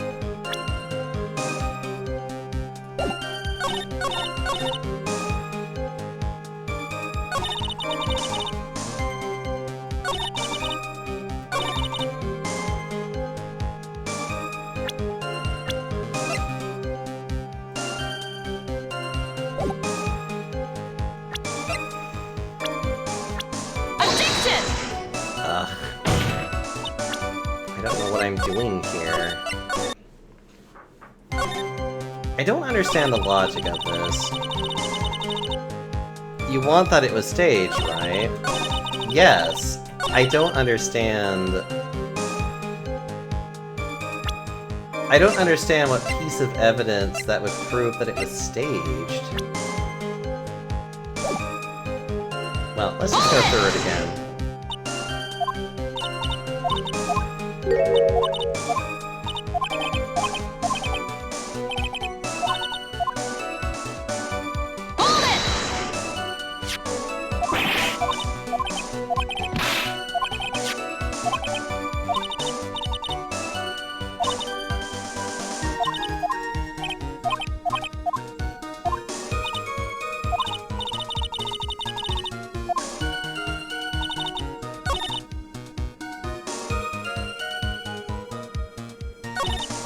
Hold it!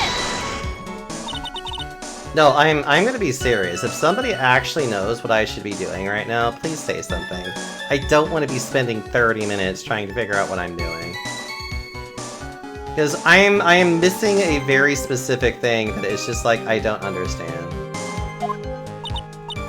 You see Mr. was holding a knife in his right hand. He's just gonna use it. He's going to use that knife to kill me. Shot. Oh, wait a minute, actually.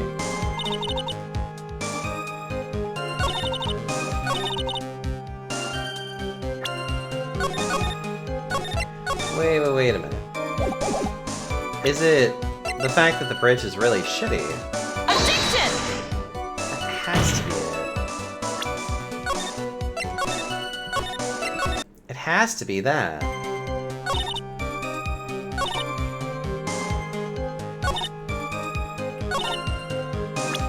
Because it's like, why go to a bridge that you can't... Objection! There it is. No, right. Okay. The problem with this plan is that there's only one way to get in and out of that bridge. They would need a bridge that he could easily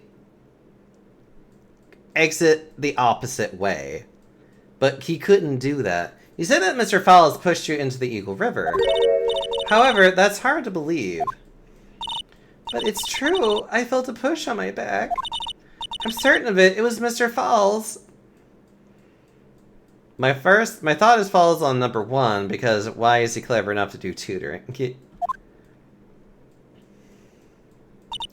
I'm sorry. I guess I wasn't clear enough. I shouldn't have said that's hard to believe. I should have said that's impossible. Impossible? I asked if the court recall the condition of the Dusky Bridge, now and 5 years ago. That bridge hasn't changed one bit in these last 5 years. If someone had pushed you from behind, as you have claimed... Instead of being carried away by the river, you would have been smashed by the bedrock below. I guess that is... I was thinking about maybe that, but then I was just like, she theoretically could have ran towards her sister and gotten pushed, but... yeah, whatever. A most certain death. Do you understand now, Dahlia Hawthorne? The very notion that my client pushed you from behind is impossible. I don't know about impossible, but like, you know what, we'll go with it. Yeah? Objection! Your Honor, this event occurred 5 years ago. Why, for all we know, the water level in that river may have been higher back then. Objection! But it's 40 feet from the bridge to the river. A small change in the water level wouldn't have made a difference.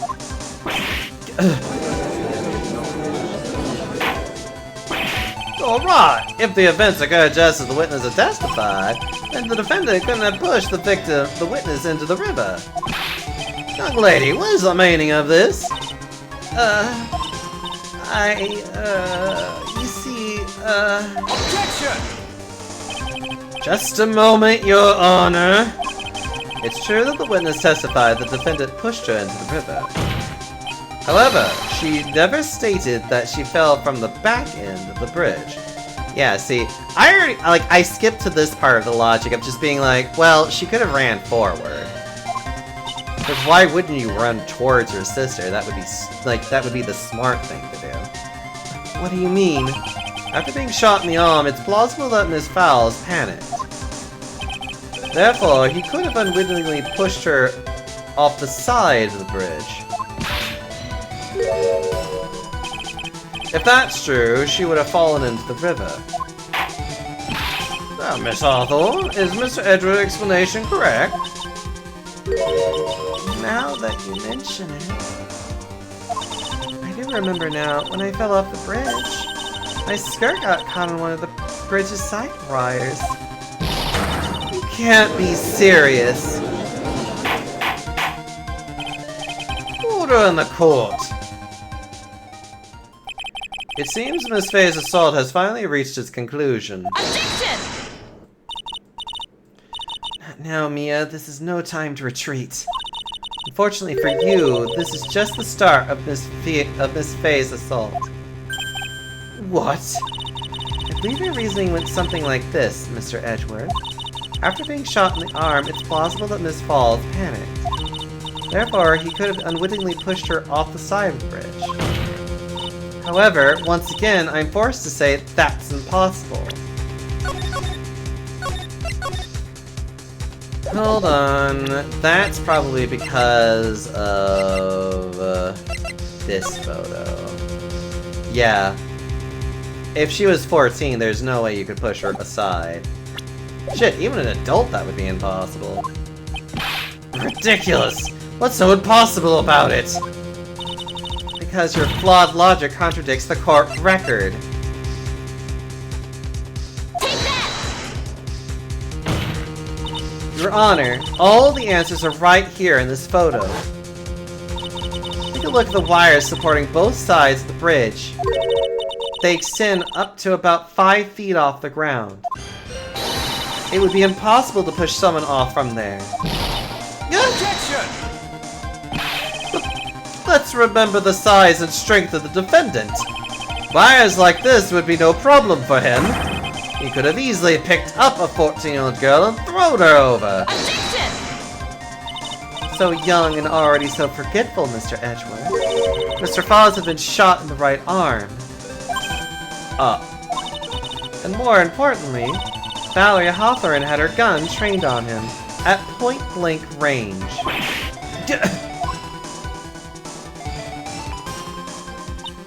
So, Mr. Falls throwing the witness off the bridge, that is clearly impossible.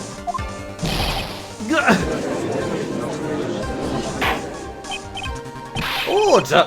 What is the meaning of this?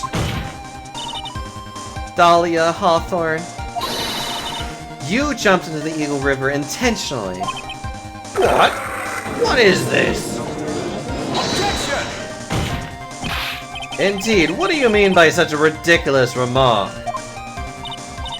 Yes, it's ridiculous. My sister was there to help me. She had her gun and handcuffs. She could have saved me. Jumping into a raging river like that would have been suicide. Objection! Perhaps, but still, that's exactly what you did. You were probably confident that you could handle the swift current.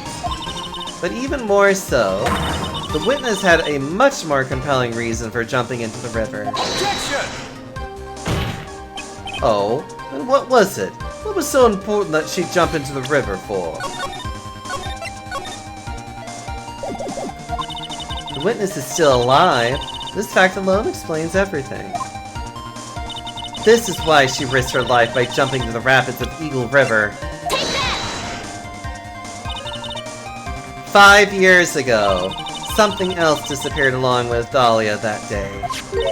The item that Valerie brought up to the mountain with her, the $2 million diamond. No, it can't be! Yes, Dahlia had it all planned from the beginning. The $2 million, she was going to keep it all for herself. She forced Mr. Falls to help her fake the kidnapping.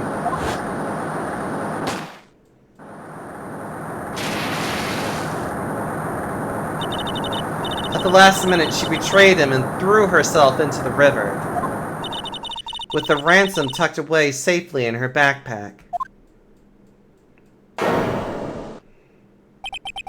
Why, that's simply ridiculous! Order! Your Honor, 5 years ago, the witness was only 14 years old. Do you really think a 14-year-old is capable of such a demonic plan? This woman is a demon. And there was one more person who helped make a demon out of her. Her sister, Valerie Hawthorne. You mean the victim was involved in the kidnapping plot as well? Objection! But she was a detective then. You're saying she participated in her sister's kidnapping? Precisely. I'm sure that it weighed heavily on her conscience for the past 5 years. This is the sole reason behind the victim's murder. What do you mean by that? On the day of the murder, after receiving the phone call from Mr. Fowles, Valerie called her sister Dahlia. And then she told her what she was planning to do. She was going to tell the whole truth, as she wrote in her note. That is what sealed Valerie Hawthorne's fate. That is when you hatch your demonic plan to kill 2 birds with 1 stone. A plan that would ensure neither of your accomplices to the kidnapping would talk. And that is why you killed your sister, Valerie Hawthorne.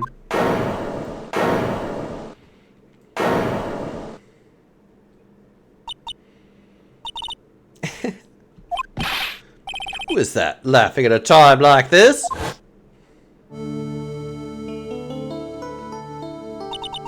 Forgive me, it's just hilarious. Witness? Is that you?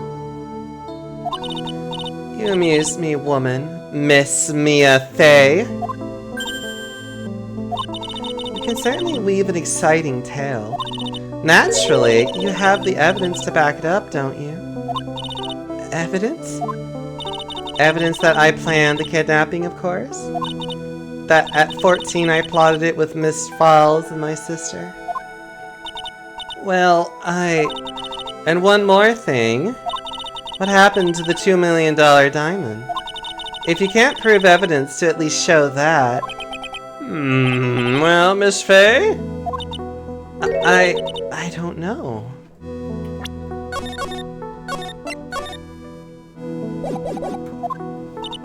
What a joke. You, Miss Fey. Are you stupid or something? How can I prove a fake kidnapping that happened 5 years ago? I I don't even have decisive proof of Valerie Hawthorne's murder. Well, it seems that we've come to the end. To be honest, the witness's behavior does raise certain suspicions. However, I am forced to reject the assertions made by the defense. Of course you are. Is this it? Is it really over? That girl has made a fool of me and there's nothing I can do about it? Huh. Without evidence, that trial is over? Who decided what? Without evidence, the trial is over? Who decided that? Mr. Armando? Come on now, kitten. Haven't you figured out that you can make your own rules? After all, that's how this game works. For example, even if there's no evidence, there's still testimony. Testimony? On the day in question, Dahlia Hawthorne murdered her sister, Valerie Hawthorne. She hid her body in the trunk of Mr. Fowle's stolen car, then went to meet with him. Disguised as her sister, Valerie Hawthorne. That's what you think, right? Yes, that's right. In that case, there's only one answer, right? There's only one person left who can testify about Valerie Hawthorne's murder. Since there's no proof, there's only one thing left to do. Who is the one person who can testify to the demon woman's crimes? Well, quite literally, Terry. Your Honor, the defense wishes to call a new witness. A new witness? Yes, we would like to hear the testimony of Terry Falls. The defendant? There's only one person that can shed any further light on the situation. Only one person that knows what Dahlia's role in the kidnapping was. Only one person that can say whether the person in the photo is Valerie Hawthorne, or whether it was in fact her younger sister Dahlia disguised as her. The only one person who can solve this riddle once and for all, and that person is Terry Falls. Well, Mr. Edgeworth, what is your take on this?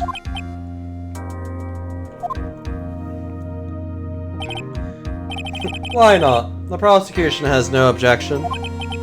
Oh well. Bailiff, bring the defendant to the witness stand. This is my last chance, Mr. Falls. My last chance to establish Dahlia's guilt. You're all I have left.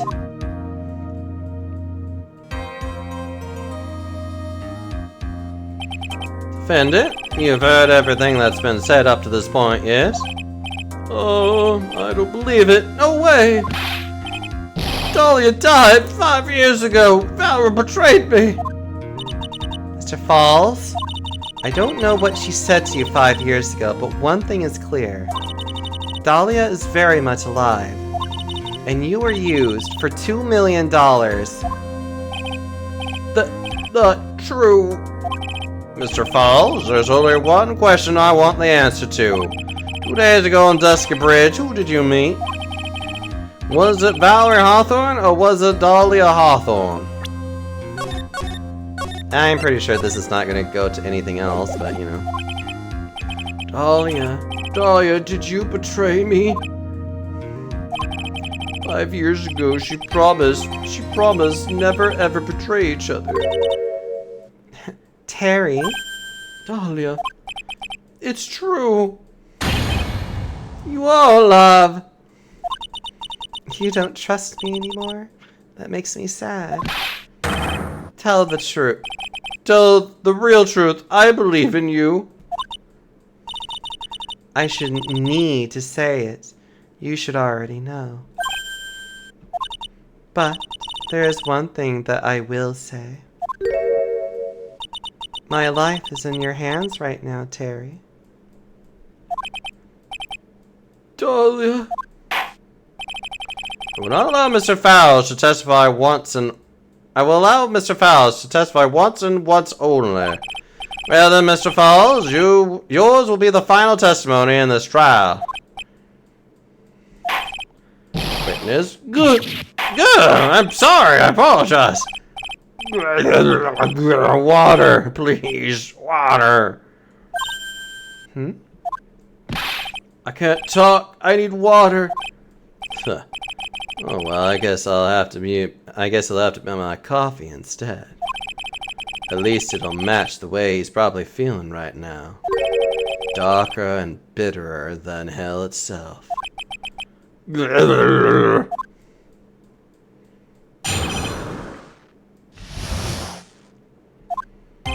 That day, 4 p.m., I stopped the car. I was in front of Bridge. She wasn't there, so I waited on Bridge. I watched my car from Bridge. I never put no body in that car. Finally, one woman came. She stood in front of me. We talked, then she left. That was Valerie, not my Dahlia. Mr. Fowles, you're covering for her. Do you think she would do the same for you? That's enough, Miss Fay. His last statement was a fitting way to end the final testimony of the trial.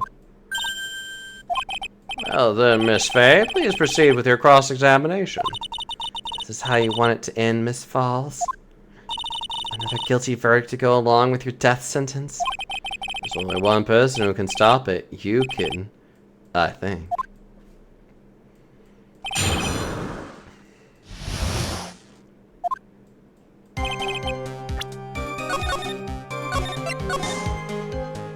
Alright.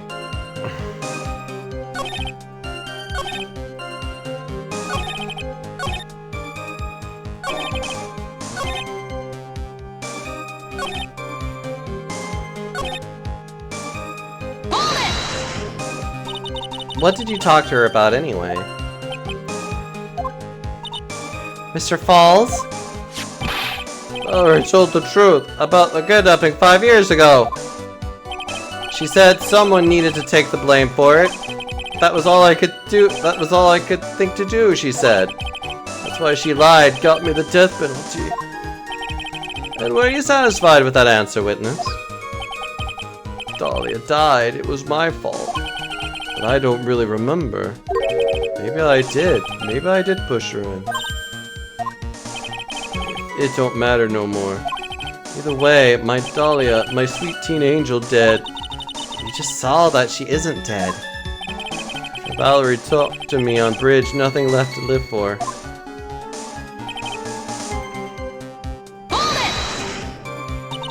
How can you be so sure? It was raining at the time, and sunset that day was at 5 o'clock. It would have already been pretty dark on that mountain at 4:30. Please, Mr. Falls, this is your last chance. You've already taken the fall once for something you didn't do. That woman. It wasn't Dahlia. Stop right there. What more needs to be said? Even if it means the death penalty, even if it means taking the blame for murder? You'll still do whatever is necessary to protect her, won't you, Mr. Falls? I know it's obvious, but he's clearly lying. He's been cursed by Dahlia Hawthorne. He'll probably go to his grave still believing in her. Mr. Falls. Even if you can show he's lying, the poor guy will still be cursed. You still have to point out the contradictions anyway. That's the curse of being a defense lawyer, I guess.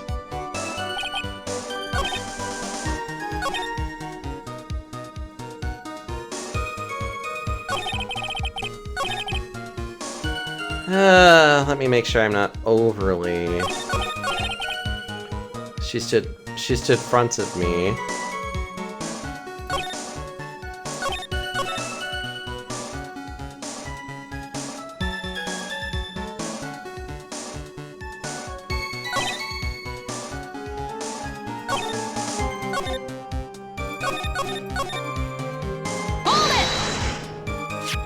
According to the note, the meeting was supposed to take place at 4:30.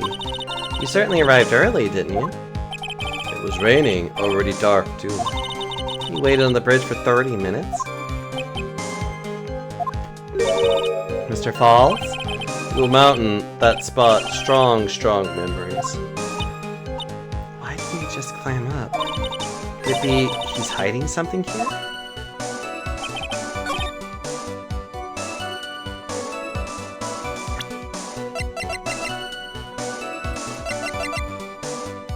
Five from Bloodlust between 4 and 5.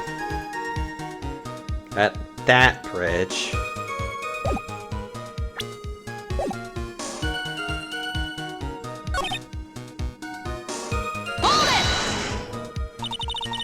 You were quite early, so you waited on the bridge, correct? Yeah, I like waiting. I'm used to it. I'm sure he is, Zebra Boy. Waited 5 years to ask a single question. To find out why a woman betrayed him. To him, 30 minutes must have been like a blink of an eye.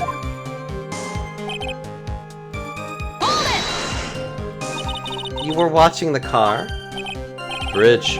Other side is broken. Nobody can come from there. So, I was watching car. What else were you expecting him to do? I suppose that's the obvious thing to do, but something bothering me. I'm getting that feeling. A contradiction? I wonder what's on the other side of the broken bridge anyway. No one lives there. There's a small shrine up on the mountain, but that's it. Nobody came. No car, nothing.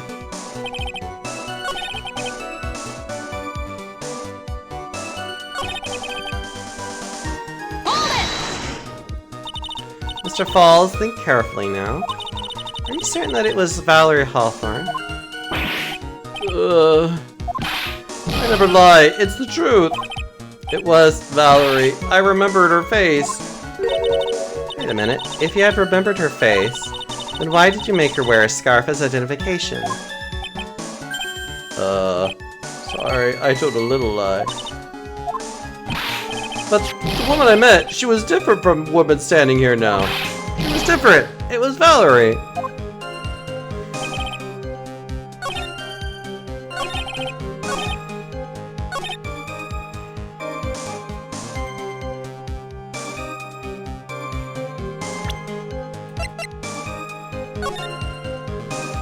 Oh, you certainly could watch it from there.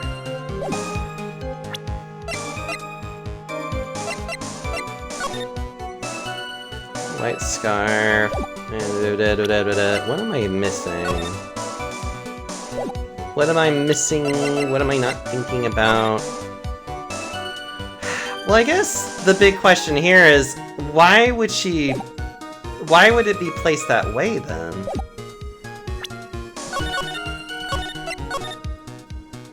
If he was already on the bridge, then how is it that they're positioned that way? That seems weird. Objection! So when you got to the bridge, no one had arrived, huh? So you waited on the bridge. You're sure of that? Yeah, I'm sure. You're sure, huh? Well then, I am sure too, Mr. Fowles. I'm sure that you're lying.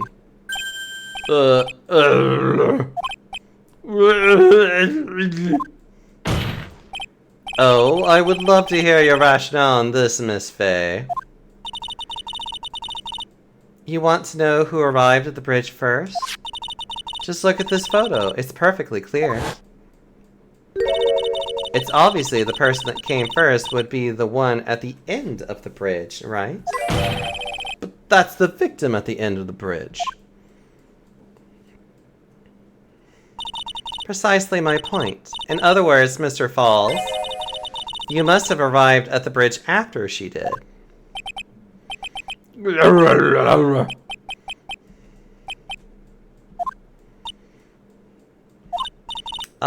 Mr. Falls? Please don't get so worked up. We just want the truth. I got there around 4 o'clock, it's true. I had somewhere to go. A special place. Did you go to the special place before you went to the bridge? Yeah, it's an old temple about 15 minutes from the bridge. 5 years ago, me and Dahlia, we promised each other. We swore we wouldn't betray each other. She brought a memento to represent our love. A memento? 5 years ago, I hid it under the base of a tree. It's a special memory for me. This is it.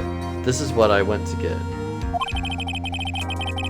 little bottle on a necklace is your memento. Quite charming, but it looks empty. Your Honor, you heard what my client said. He arrived at the scene at 4 o'clock. But he then left his car unattended and walked away. He was gone for approximately 30 minutes. Ugh. With that much time, Dahlia Hawthorne could have easily hidden the body in the trunk of his car. No. Indeed, there certainly was enough time for that. I still got a chance. Mr. Falls, there's no mistaking it. Huh? Mr. Falls?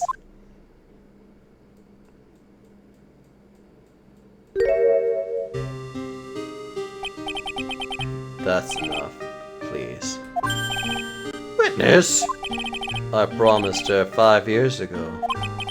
If it ever happens that we can't trust each other no more, then we're supposed to drink bottle. No! Stop the trial! Your Honor, we need a recess! I was stupid, couldn't keep promise. So I did it. I drank this. We were so close! Just a little more! I was going to prove your innocence! Don't want that. Don't trust self. Maybe kill again. Kill sweet Dahlia again. Mr. Fowles! Mr. Armando.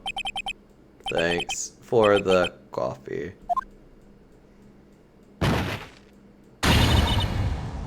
Mr. Falls. Oh no. Anyways. And he's dead. Tragic. Anyways. And so my first trial ended suddenly and tragically. It ended with no winners, only losers. I ended up with a wound that cut so deep into my soul I thought it'd never heal. I'm sure it was the same for the young prosecutor as well. But one person, the true criminal Dahlia Hawthorne, she left the courtroom with a secret smile on her demonically sweet face.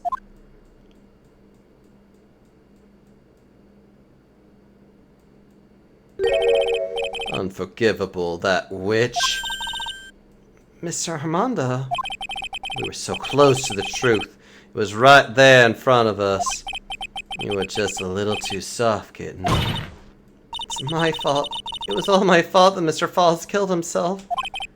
Don't cry, kitten. You're going to make my coffee all salty. I knew it. I knew I wasn't cut out for this. Mia.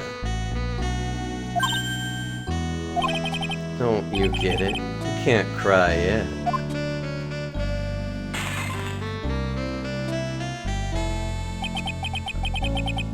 The only time a lawyer can cry is when it's all over. Also, hi guys, how are you doing? Mr. Armando!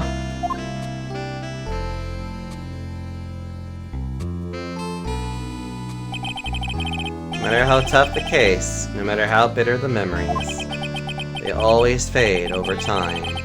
Then you file them away and eventually forget them.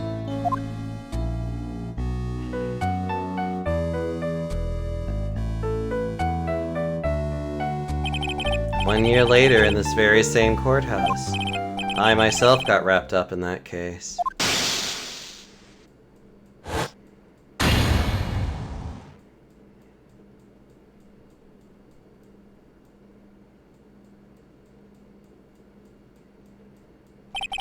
Only after that did Dahlia Hawthorne get put on trial for crimes.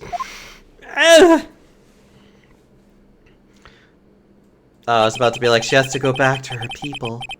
The verdict that was ultimately handed down to her was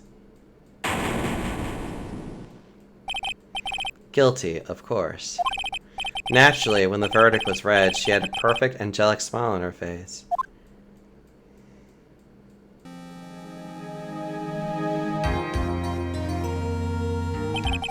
it was finally over. It was finally over, at least that's what I thought at the time. Unfortunately, I couldn't have been more wrong. It's been 5 years, but now something has happened that made me remember all this.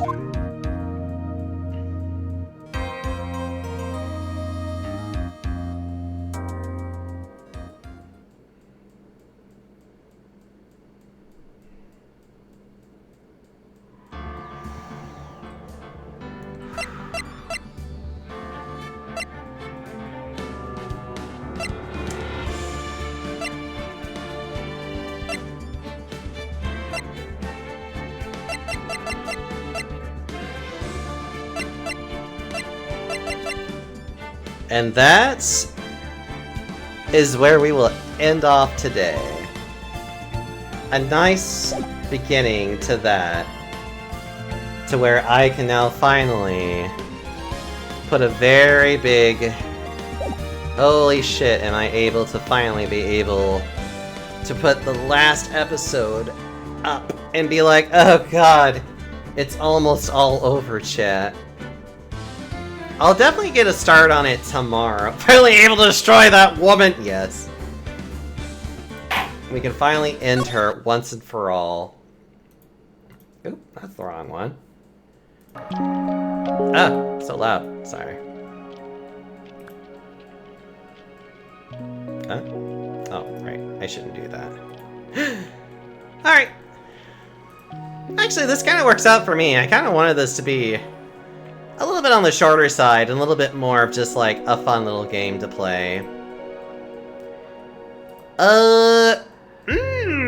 No. I have a couple of good choices today. I like good choices.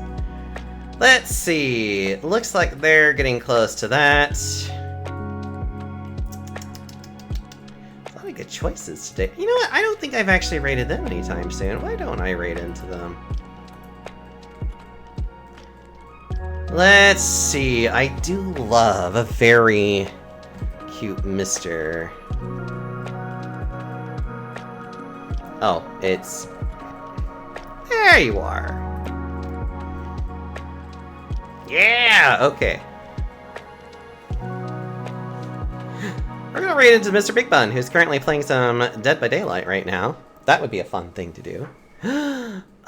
Thank you all so much for just kind of like hanging out with me and having fun watching this cute little game.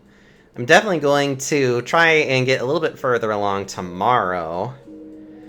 And hopefully maybe try to finish it either... Maybe I'll even continue going on Saturday? Or something else. I don't know. I'll have to figure that out. Anyways, thank you all for showing up. I hope you all have a good rest of your night. I'll see you hopefully tomorrow, unless I just don't feel well, which sometimes happens. Until then, everybody, I love you. Goodbye. Have a good time.